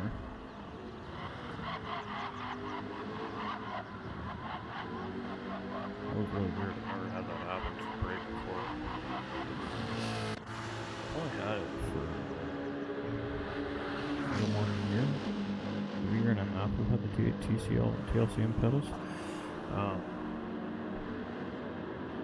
I mean, when I moved, I just obviously checked everything, right? I mean, everything had been cleaning, and we had the can of air, so to speak. Blew everything out, tried to clean everything out the best we could, so we hooked everything back up to this. We changed a bunch of the angles on the rig setup, and that has made me a lot more comfortable behind the wheel. I seem to have really locked into my pace again, but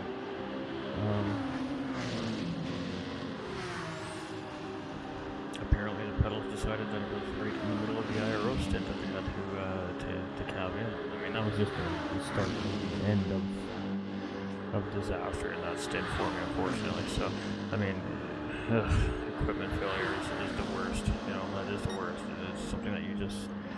you can try and control to the best of your ability, but I mean, at the end of the day, if it's going to do something stupid, it's going to do something stupid, even no matter how many precautions you take to avoid it. Technology just finds a way. What can I say? You know, Evolution finds a way, life finds a way, technology finds a way as well.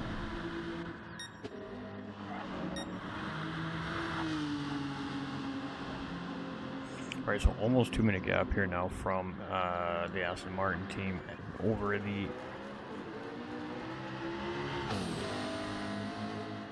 IRO team, pardon me.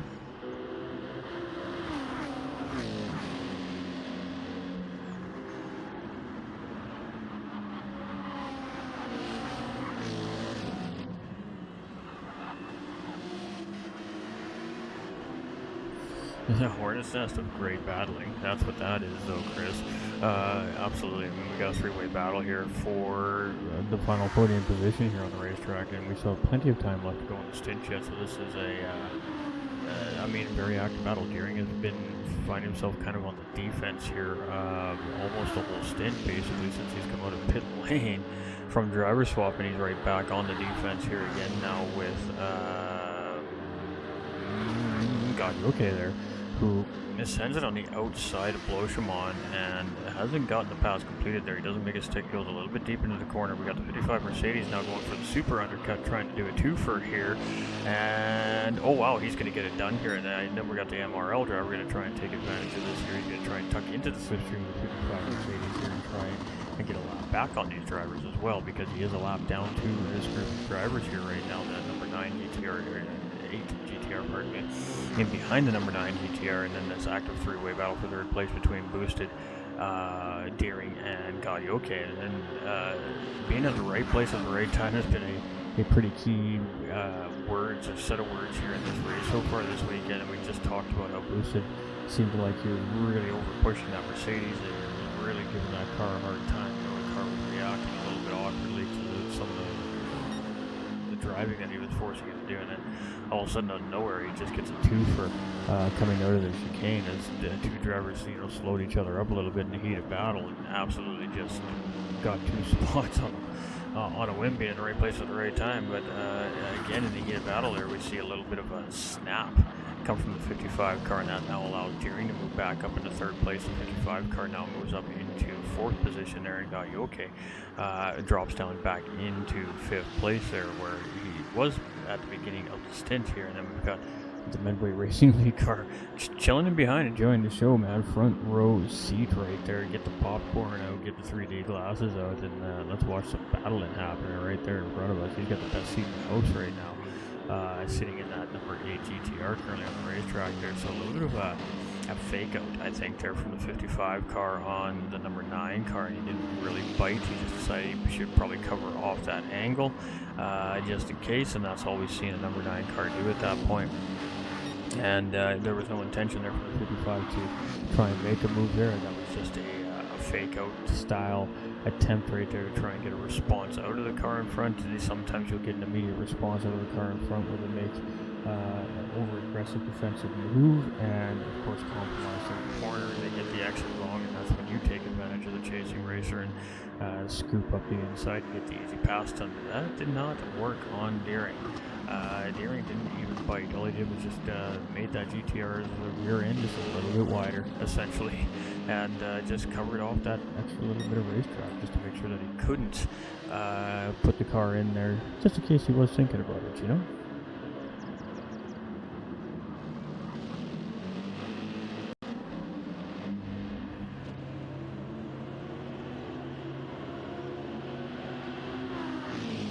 You better have some popcorn, please. So I couldn't agree more. Put the bullshit in the car. You know it. No. I mean, I might have been the qualifying driver, I guess, for the team. It wasn't the driver that started the race here today for the team, but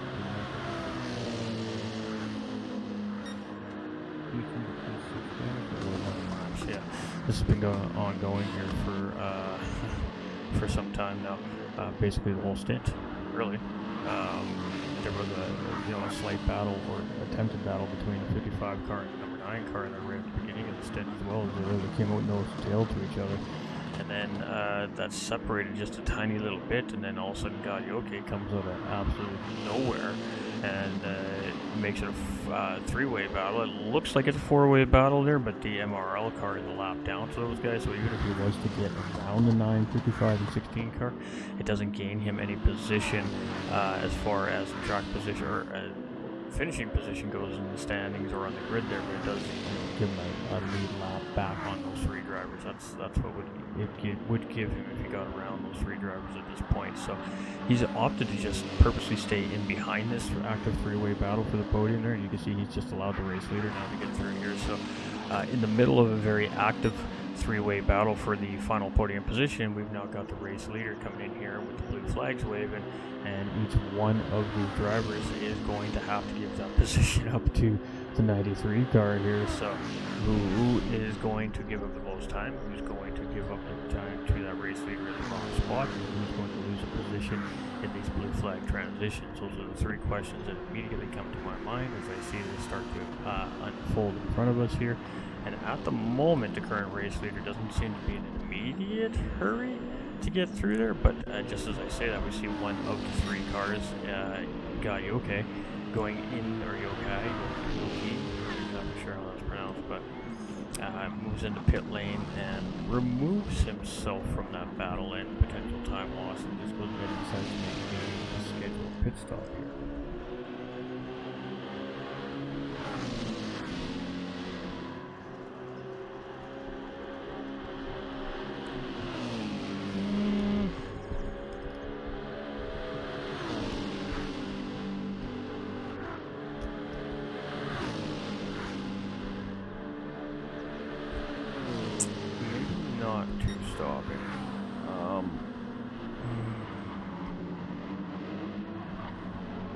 Hard to say.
Just waiting for the moment that the battle kicks off here, but we got the race leader navigating through here, so it has kind of split the battle up a little bit right now. And looks like Speed Hunter finally navigates around Deering there in 3rd place. So now I guess essentially this battle can re-engage here as Boosted can now try to close back in on the rear bumper of the Deering here. And of course, God Yoke there was involved in this battle, making that 3-way battle that they decided to pit last time around, doing an undercut pit stop strategy here. So we'll see how that works and plays out for him here as we head into not quite the final half of the final stint here. We're heading into hour 23 essentially now at this point. And almost at the end of the show, I guess. I mean, what else can we say? Let's go. Another inbound. That would be pretty cool.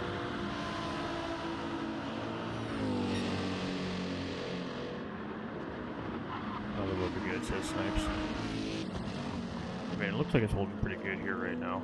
I mean, we haven't seen a whole lot of heavy weather. This weekend we definitely see some rain this weekend, but not compared to what we had 2 months ago in Fuji, right? I mean, it's the same settings, as a matter of fact. It's the exact same density of precipitation settings at Spa here this weekend as it was at Fuji 8 weeks ago or 9 weeks ago. I mean, Completely night and day with the amount of precipitation on the racetrack right now that might have something to do with duration of race length and how the weather model works in that specific area of the quote-unquote GT world. but again, I'm not 100% sure on all that, but you know, Fuji was torrential downpour rain on like RO2 and RO3 set, you know, like RO8 stuff. This weekend, you know, RO2 and RO3 really kind of was an RO2 situation for the most part, and you know, some very small amount of laps on Intermediate tires, which was essentially forced.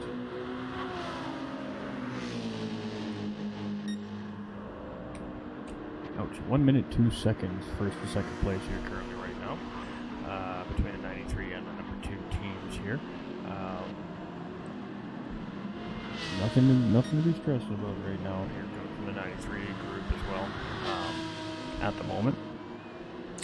Very comfortably in the race lead with only a gap in hand and about an hour of racing remaining to go here. So it's currently under their control, the pace of the race. Skyen here in second place for the Aero V2 McLaren. You know, doing everything they can to try and find their way back into the racing lead. They've held the race lead here for at least half of the race this weekend, so you know, they were there, they were holding on to it, and let it slip away from them there. So they have gained some time back on the 93 car, as it's now almost just down to a minute, but I think it's going to take something a little drastic.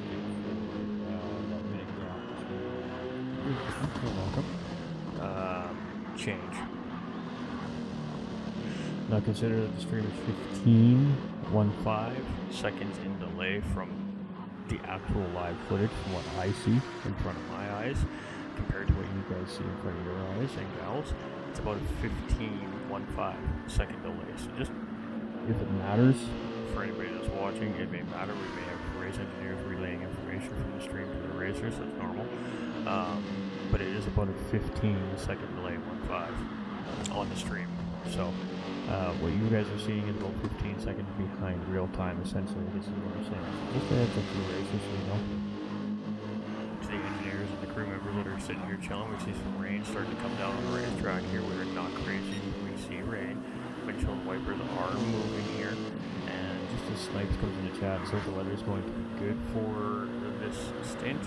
We have the moisture meter not climbing quickly, but kind of putting it right on the edge of slick weather here again. Now the question is this rain is going across the whole racetrack, or is it just a couple of sections of the racetrack as well?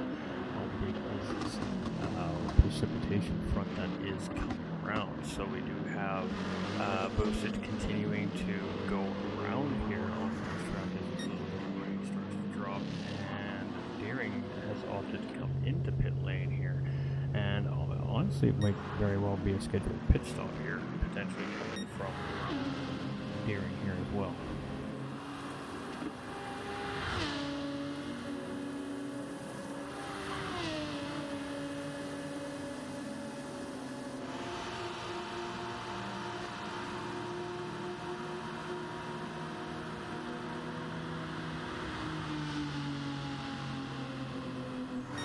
The wipers are most certain. Unless you're the Aston Martin, they're all like, we don't need wipers.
Alright, Sky coming into pit lane. in pit lane here. As you can see, the fuel's starting to go into the car. So he's been in pit lane for a few moments, at least 35, 40 seconds. So looks like the first of the drivers to make a potential scheduled pit stop outside of Deering. We haven't went and taken a look at what Deering is opted to do yet either. So again, Mother Nature's playing a factor into the racing conditions here. We've got the number 10 car getting a little bit wide there in and out of the source, as the race leader starts to close in on the number 10 car as well. Enters for Deering.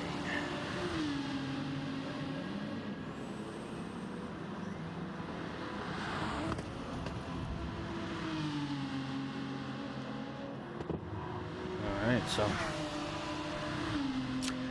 let's see what our racers opt to do here in the current conditions.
He won.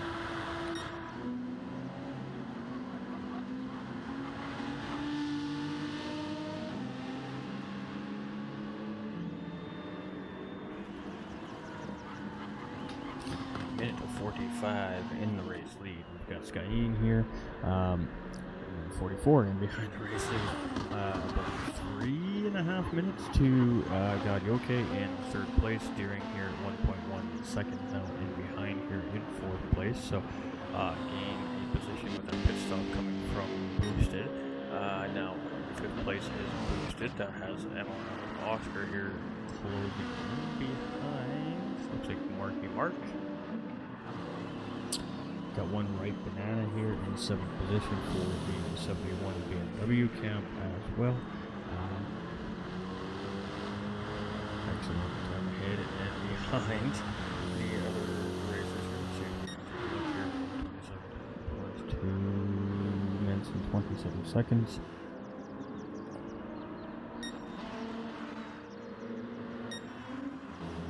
Yeah. I guess that's just over a lap.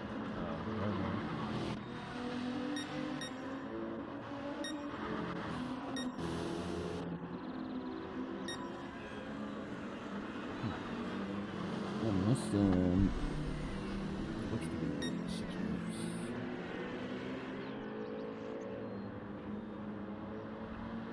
Between Marky Mark and Right Banana.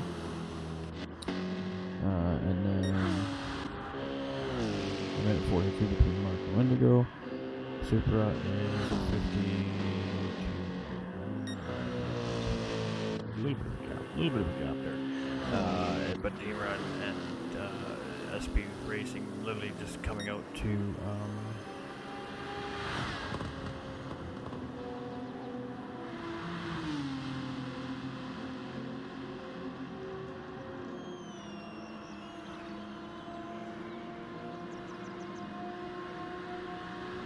Absolutely.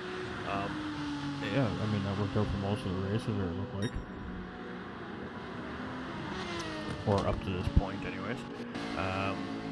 So not a whole lot has changed there.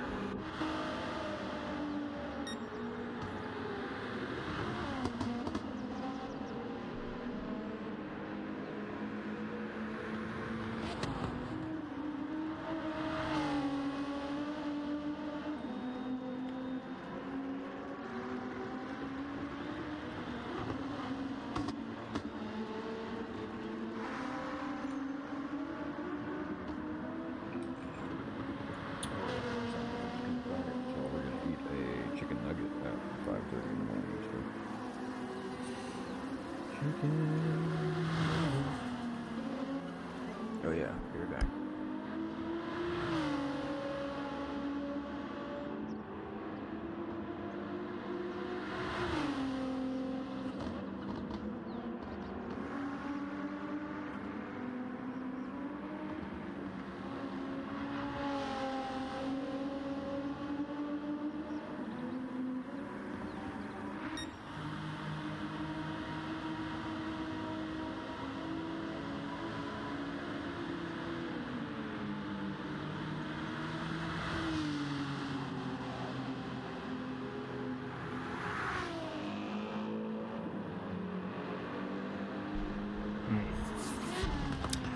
Alright, trying to get a little bit of food in the system there. A little swell of coffee.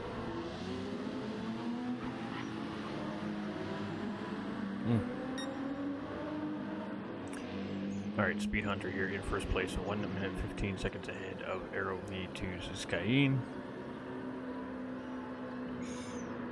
who has 3 minutes, give or take, to the good over Gadioke, and then Gadioke, who has just taken 3rd place away from Deering here with that pit stop to Inters, is 8.5 seconds now up in front. We got Boosted here in 5th place, is 23 seconds in behind Deering, and then we've got Oscar 2 minutes and 4 seconds in behind Boosted. So that means that we'll see the MRL car.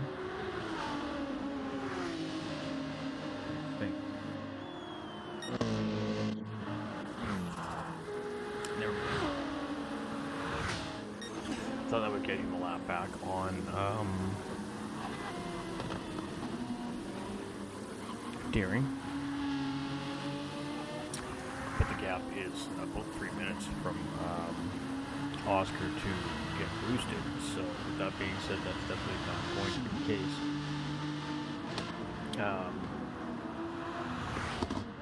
You know, a service stop is going to take 48 seconds to a minute. And there's about 3 minute difference between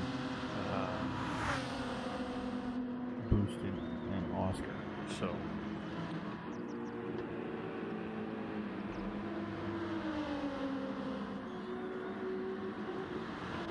God, we always hit this wall in the last hour of the race. always happens like that.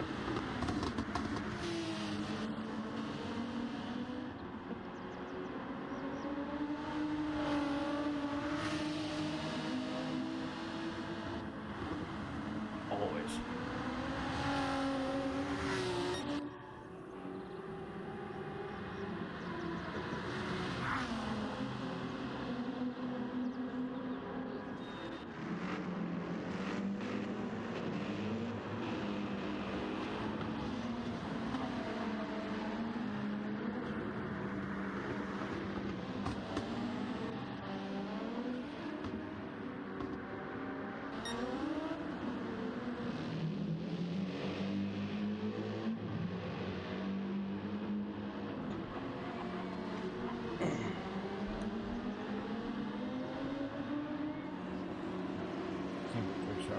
Yeah, it does.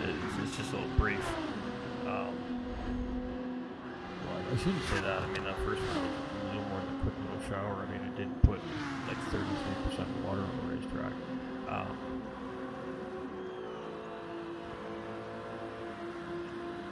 I'm surprised that it was actually called a stint due to that. Must not have played enough requirement, perhaps, but.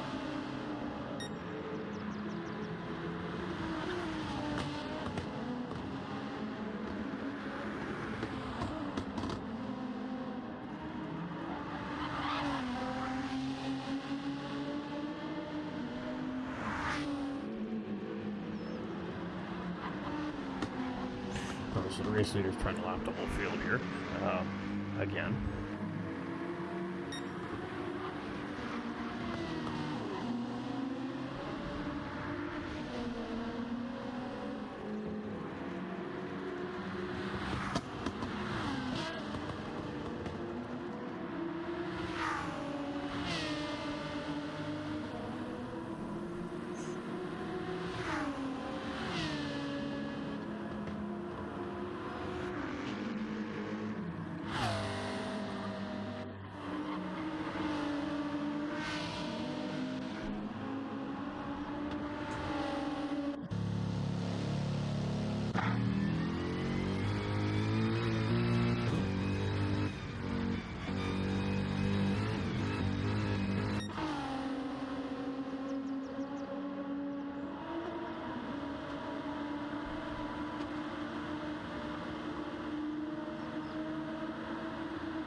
I mean, it's how we were going to have a battle developing there between third and fourth place, but Deering is just losing touch a little bit with God, you okay?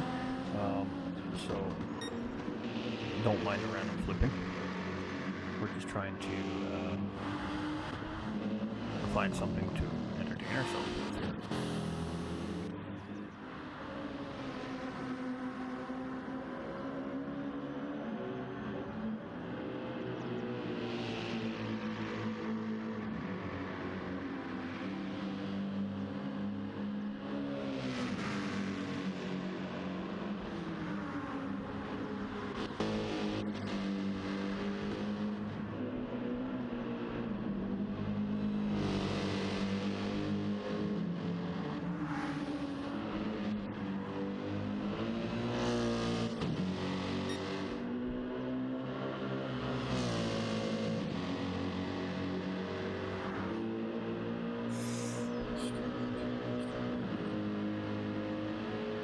far in it ain't. Already? Didn't he just take those tires?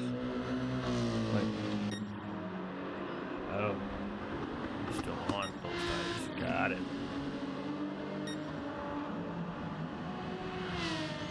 I mean, they're within that window.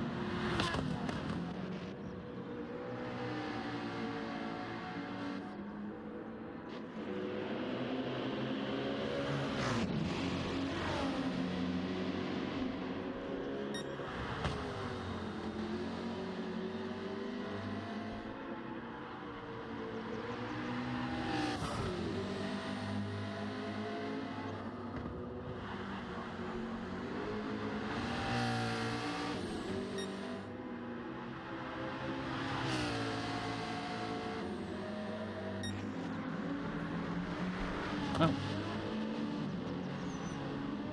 That hurt. Don't do that.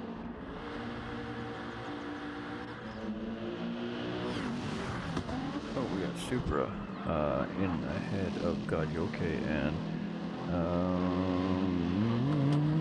Speed Buddy racing car.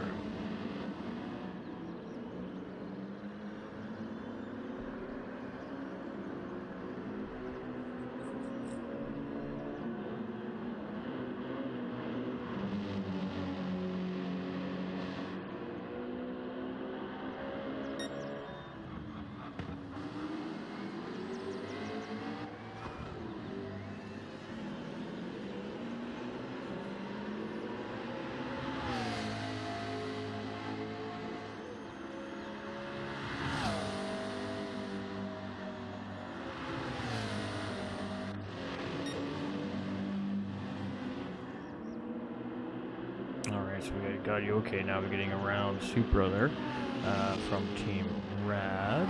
That was a small battle, right? That counts.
Same thing that Deering and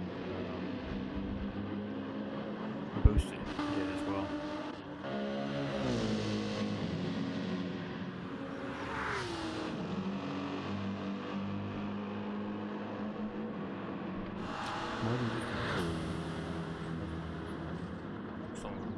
to stay.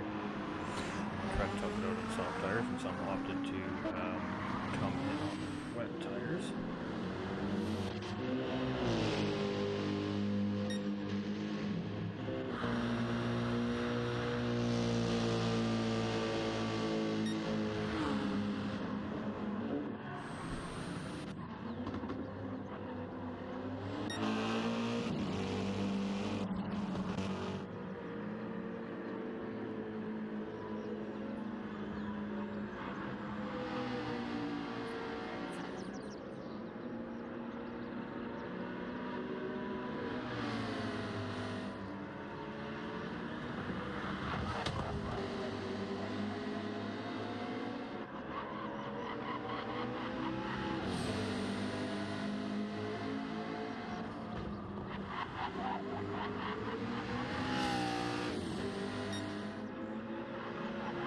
Man, Chad, we're having a hard time right now. Good God.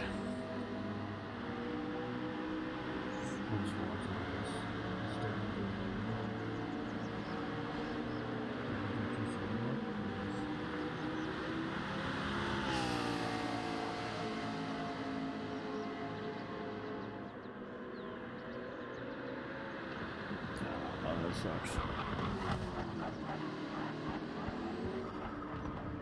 I mean, it's hard to make that call. It really is. To make that decision to have to go wet tires, right?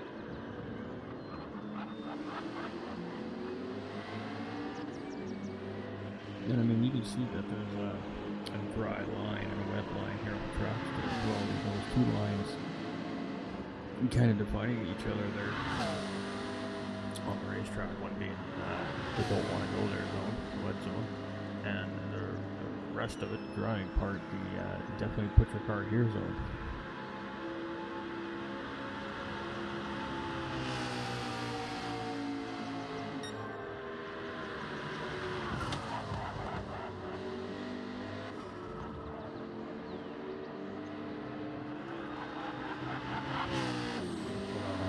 Let's go on and go then.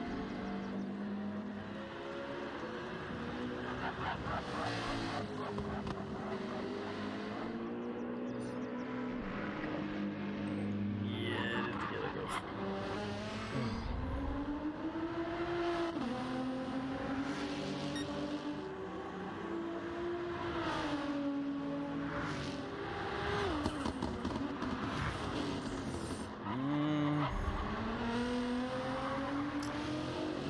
Not 100% certain, but I believe that the VR2 can get the weather map up on that little screen from the right-hand side there. That little window is much the same thing for the racers as it is for the VR drivers, but I believe that VR window you have to like look over the passenger side to see. So in order for them to really utilize the weather radar, I think in the VR is By having somebody in the background looking at that weather radar. I'm extremely tempted. I know my brain is definitely not full functioning right now, And that's a good question. Actually, it really is a great question.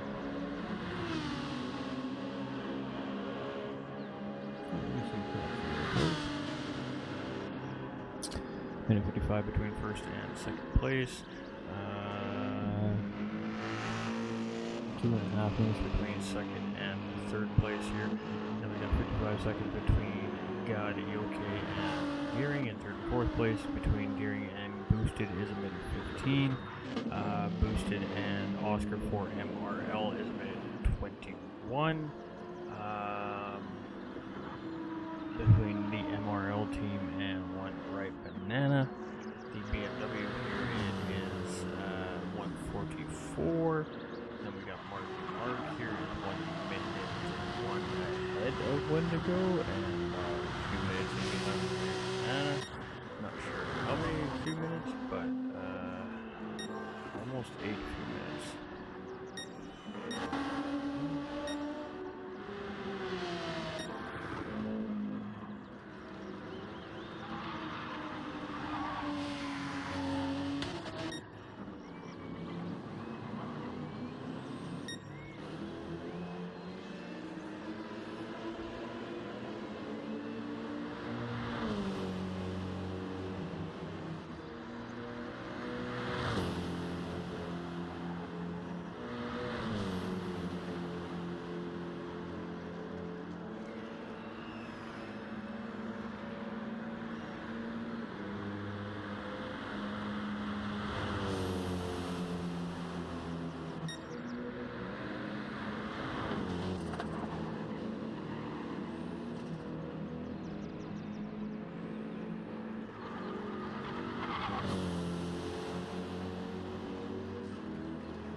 no steam. I'm just kind of chilling here.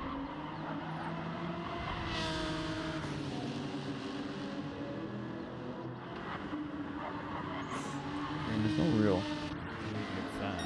fighting on the racetrack right now either, so it's making it tough to follow this part of the race. In the sense of how tired I am.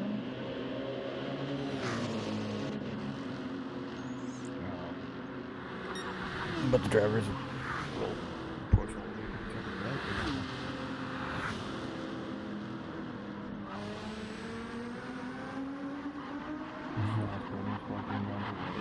You know the race isn't over yet.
We got the big discussion between the GTR and the Aston Martin split one now.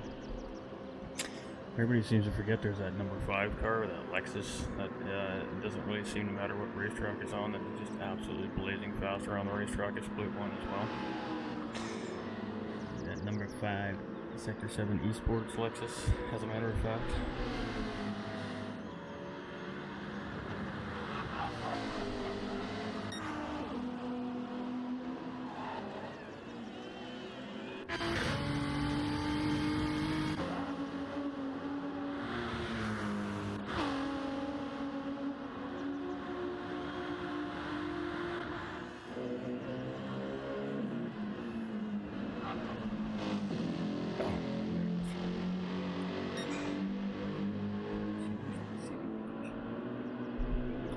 It might be.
I know, right, GP?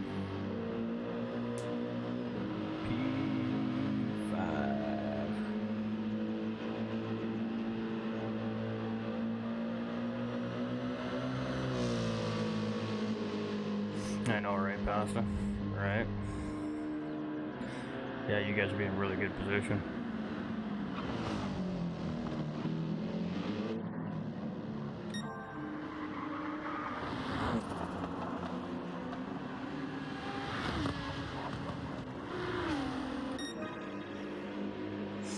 And yeah, well, JP, I'm gonna go basically straight to bed as soon as the race is over here this morning, so rest, get me, you know, a few hours.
Grab my coat.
I'm literally sitting on P4 and P5.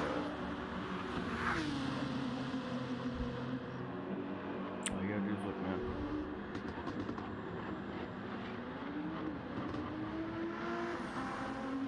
Like, I'm not gonna check every 34 seconds, just saying.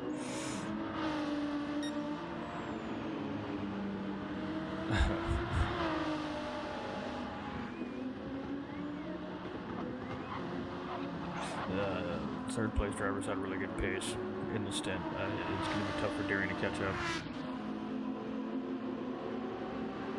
Especially when you got a race leader coming into blue flag too as well, right? So that's going to cost some form of time in that transition.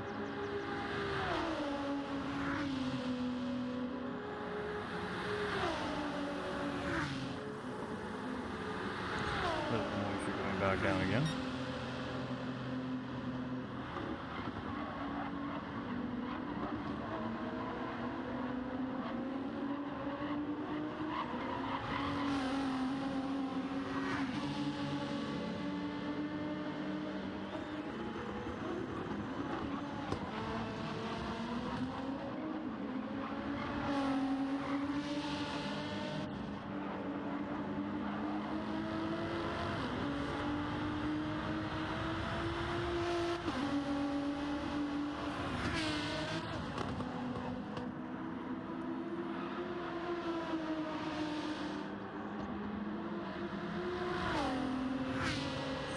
Starting my own team was kicking.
Wow, that's such a random item.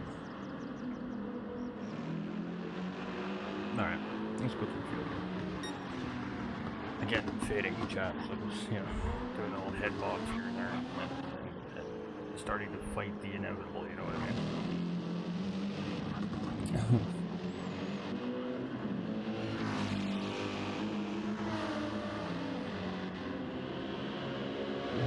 Free pizza being given out by Ole in pit lane. I don't know if he's gonna bite.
gone for a nap.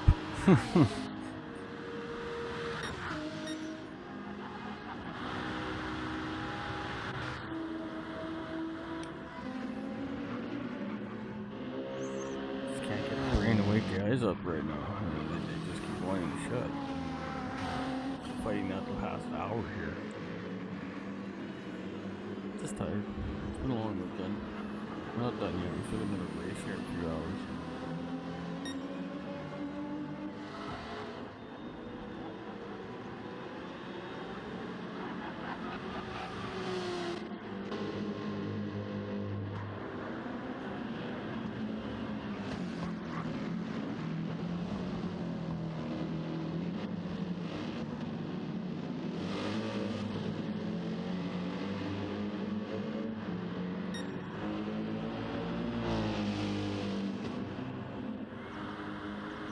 Sorry, my bad.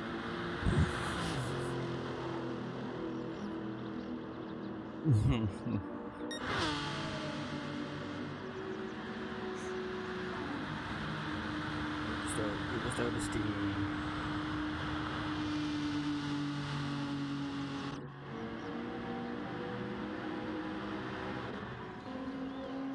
We definitely got no battles brewing here right now.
With the exception of the last hour.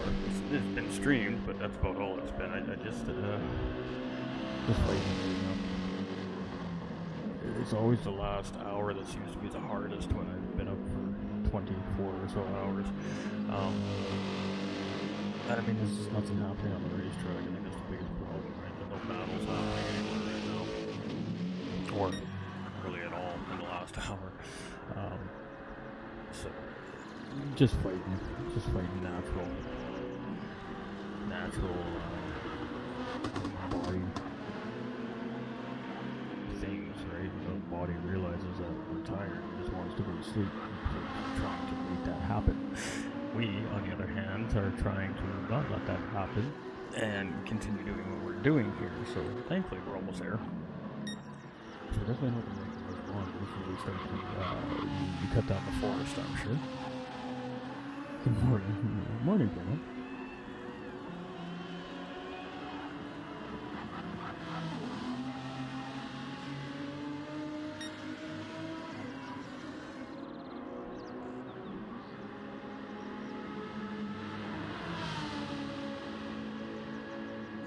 Streaming your voice to Nick, no C. Jesus. Nah, I reached out to IRO and asked if we could do the split 2 broadcast this weekend, and of course I was listening to Children's Research Hospital. I reached out to IRO and asked if we could go ahead and do that this weekend. So, thanks to IRO. I mean, really.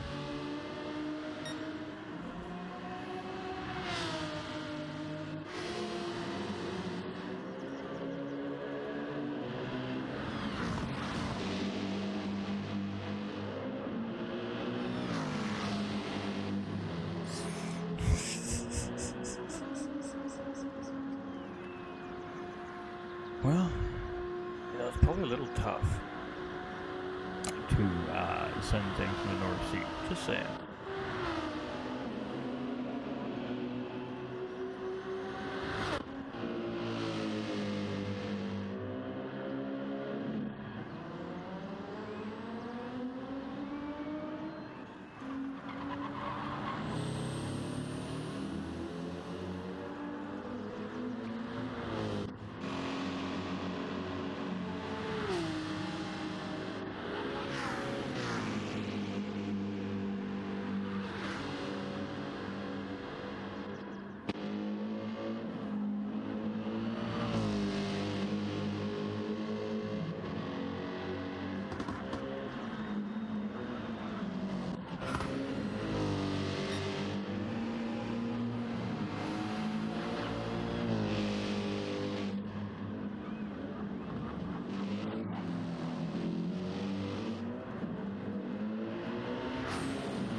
No matter how much I keep trying to make something happen, it's not going to happen. Flip through. Maybe somebody will do something wrong.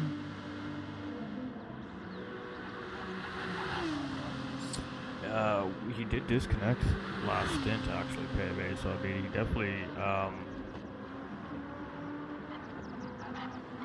They definitely cost themselves some time. but they did a great job of managing here in the final lap here for our race leaders here, which is a 93 speed enter Aston Martin. The number 2 Aero V2 McLaren here in second place. Lap down to the race leader, we've got Inunesh. God, you okay? You say that really fast, That probably sounds right. 4.5 minutes in behind. We've got RA Steering here for the number 9 GTR here in 4th place. We've got Get Boosted here for the IORT. Number 55 Mercedes here sitting in 5th place. We've got Oscar for the Medway Racing League. Number 8 GTR here in 6th place. We've got One Right Banana here in 7th position in the 71 FSR car. We've got Marky Mark here in 8th place. In the number 10 Tenths car. Can you remember my own car? Got Wendigo for the Sector 7 Phoenix Racing Mercedes here as well, sitting in 9th position. We've got Supra for Team Rad sitting in 10th place, and we've got OG Malley for Speed Buddy Racing rounding out our 11 car grid here, but we definitely want to get back home to our race leader here, as they are just a few corners away from taking checkered flag here in this 24 hours. So 2:16.734 is the fastest lap of the session, but I believe it's 2:16.366 that will be the overall fastest lap of the race.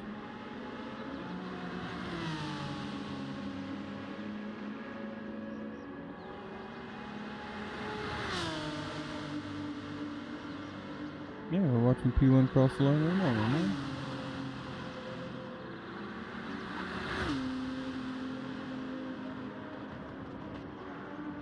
Transatlantic Racing, that's it. Took all race to find the right team name, but it is Transatlantic Racing here in the first place with the 24-hour of Le Mans win and the Split 2 finale win here as well this weekend. So congratulations to Transatlantic Racing. I think we're going to carry it again.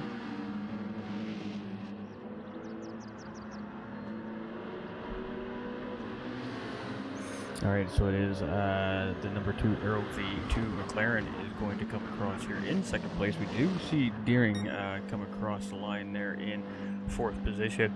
Now we've got Wendigo coming through here in 9th position as well, unofficially, officially. We say that because it is unofficial results until the IRO officials make it official a few days later post-race. So this is official race finish and race results as it finished, but it's unofficial overall results for the championship point standings until stewarding and all the factors involved are checked, driver swaps, etc. So Skyen here is going to get that Aero V2 McLaren across the line here. It's going to be a second place finish there for the Aero V2 team. We got Super coming across there for Team Rad. In 10th position, we got Marky Mark coming across there in 8th position, as well as the race finishes up. And let's get to 3rd place here, our final podium finisher, as it is, well, we really don't know how to pronounce that all properly, so we're just going to say the Italian Dream Team. How about that? It was a great recovery drive here from these guys this weekend. I mean, have that mid-split 1 disconnect, fall back a lap, moving into hour number 3 or 2, I guess, and spend the next 22 hours trying to drive your way back up to the front of the pack, and at the end of the day they end up coming back in the final podium position here in 3rd place. So that was a heck of a drive from the Italian Dream Team there, as we're going to call it. Deering finishing in 4th place there, and well, there we go. We'll have to go take a look at the race results because we're slow moving and our brain isn't working this morning. And there we go. So Speed Hunter in 1st place. It is Aero V2 in 2nd position. It is the Italian Dream Team in 3rd place. It is Race Asylum in 4th position. It is IORT in 5th place, and then Medway Racing League in 6th position. We've got the FSR 71 BMW finishing in 7th place. We've got the Tenths Simracing team finishing in 8th position. We've got Wendigo from Sector 7 Racing in 9th place. We got Superboy finishing things off for Team Rad in 10th position. And we got OG Male finishing things off for Speed Buddy Racing. So that is the 24-hour of Le Mans. Congratulations to all the teams. Congratulations to our finishing teams. Thank you on behalf of myself and Tenths Simracing to IRO for a grueling, challenging championship season. It was definitely the biggest, most challenging thing that we've ever done at Tenths Simracing and as a team, and we'll see where the dust settles at the end of the season. I mean, I think we hit our season goal here with the race this weekend. So all is not lost in love and war, and it was a great job by the Tenths team. So thank you to International Racing Organization on behalf of Tenths Simracing and myself for all the hard work and all the tireless effort that they put in behind the scenes. I know very well how much work goes in behind the scenes for IRO, and I just wanted to be the first from GT45 Gaming and Tenths Simracing to personally say thank you to International Racing Organization for a really great season. And we'll see what you guys got coming for us here in the new year, and then see if we've got what it takes to even make the grid, right? So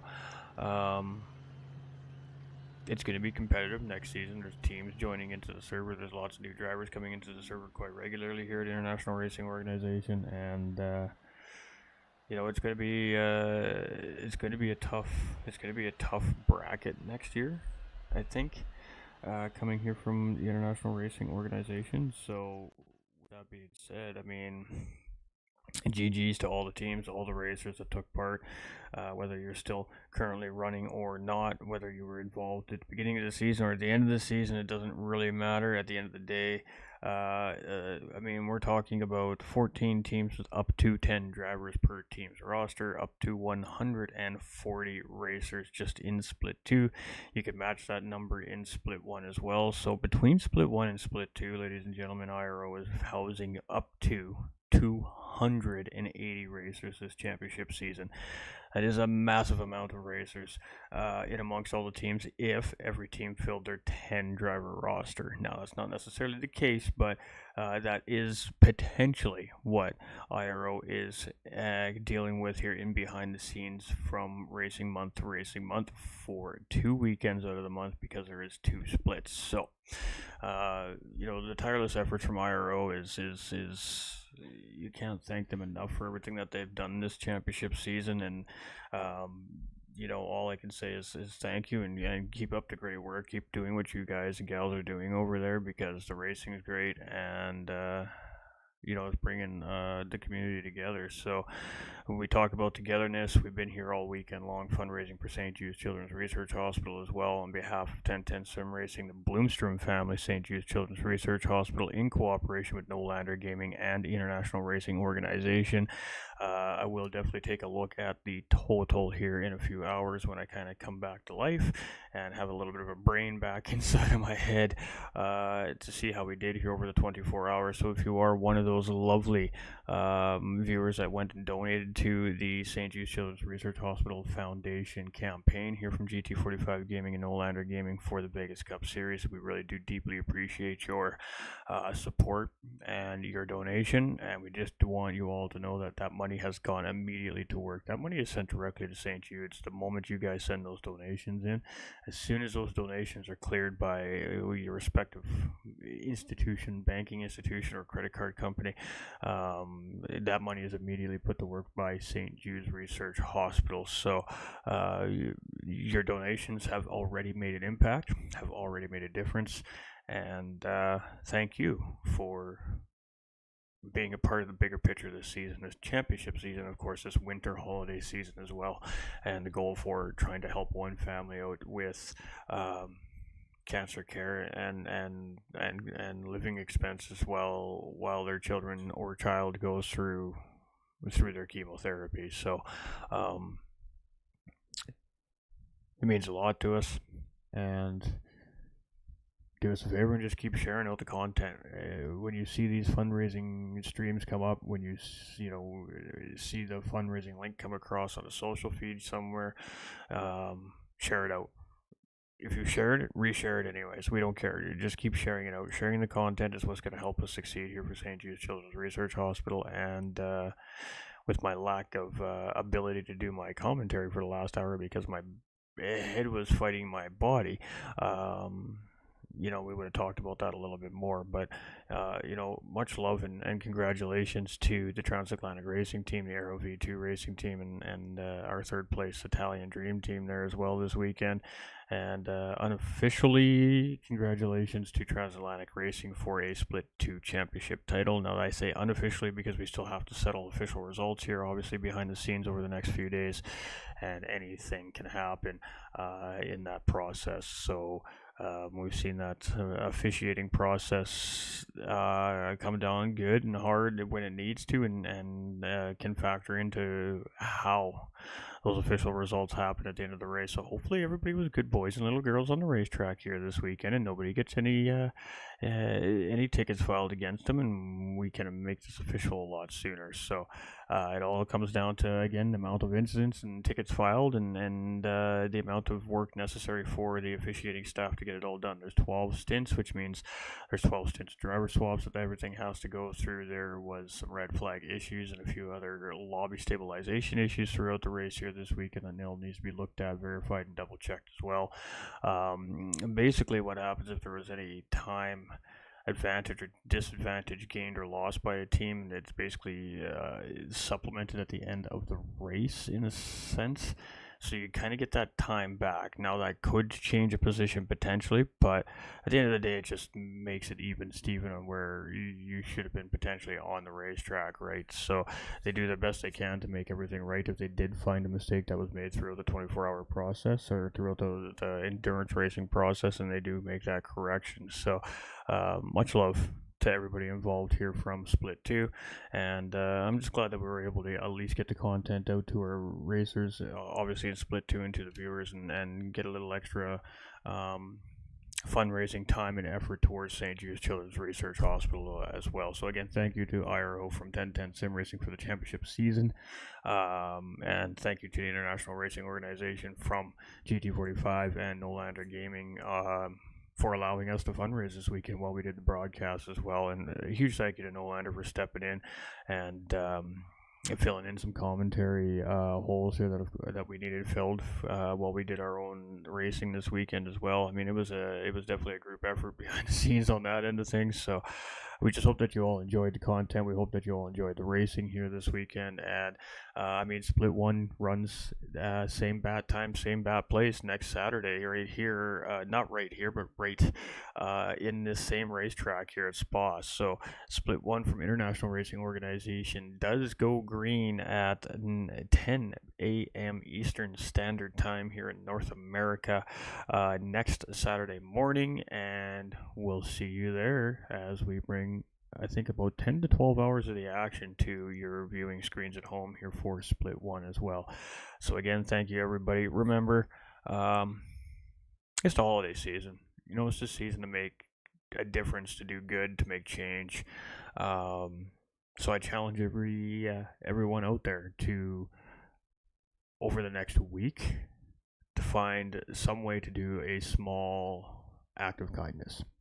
Whether that be bumming a smoke to maybe somebody on the street, or buying a meal for somebody on the street, or going and volunteering your time at a soup kitchen, or helping an old lady across the street, helping a kid find their lost kitten, whatever. A small act of kindness, going above and beyond, taking time out of your day to help somebody else when you don't need to. Small act of kindness. I challenge everybody to find an opportunity and do that small act of kindness here in the next 7 days, because you can make a difference. You could change somebody's life. So that's the challenge from GT45 Gaming to the sim racing community here this week, and we're going to ask you guys on Saturday who completed the challenge, and we're not going to forget that. And we'll see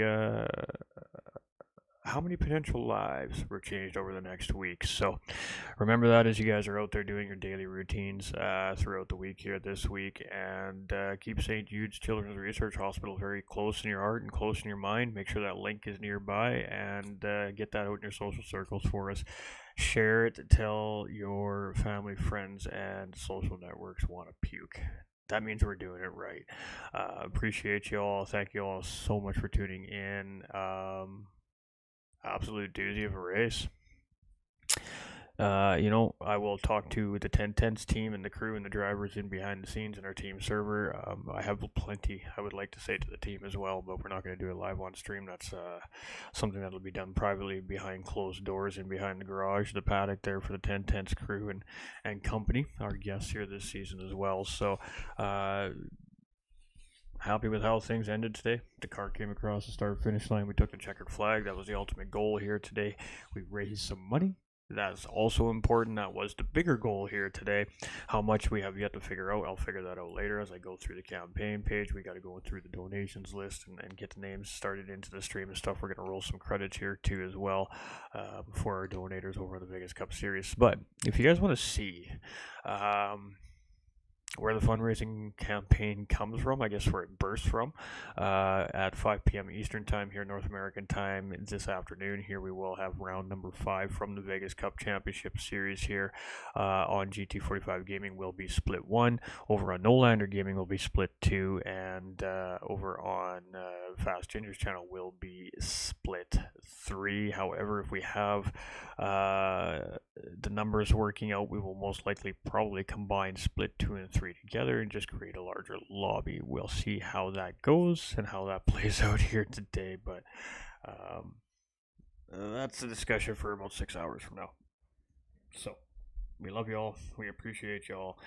Hope everybody has, again, enjoyed the broadcast. Don't forget to like and share the stream before you go here this morning, afternoon, or evening, depending on where it is you're viewing from. And again, sharing is caring. Get that foundation, that campaign link out. Most importantly, continue to share the St. Jude Children's Research Foundation charity link out.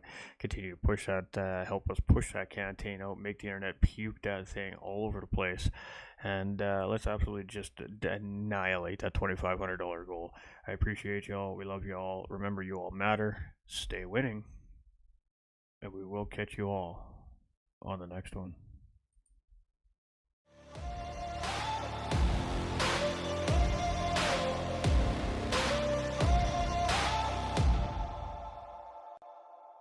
I've got that lightning inside me, son of a god.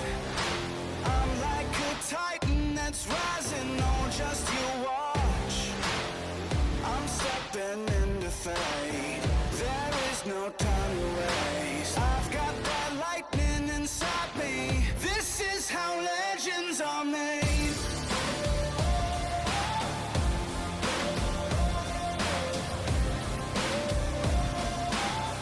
This is how legends are made.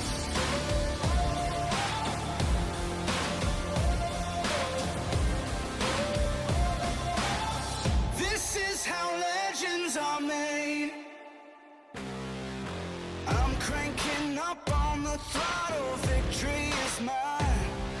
Show you the harder the battle, harder I fight. I've come too far to quit. Step back, I'm going in. I'm cranking up on the throttle. This is how legends are made.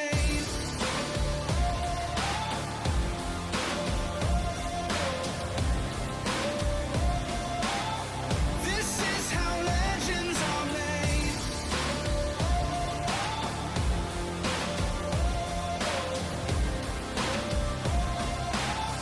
This is how legends are made. Like iron from the fire, getting stronger.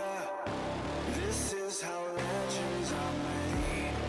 Above it all, untouchable.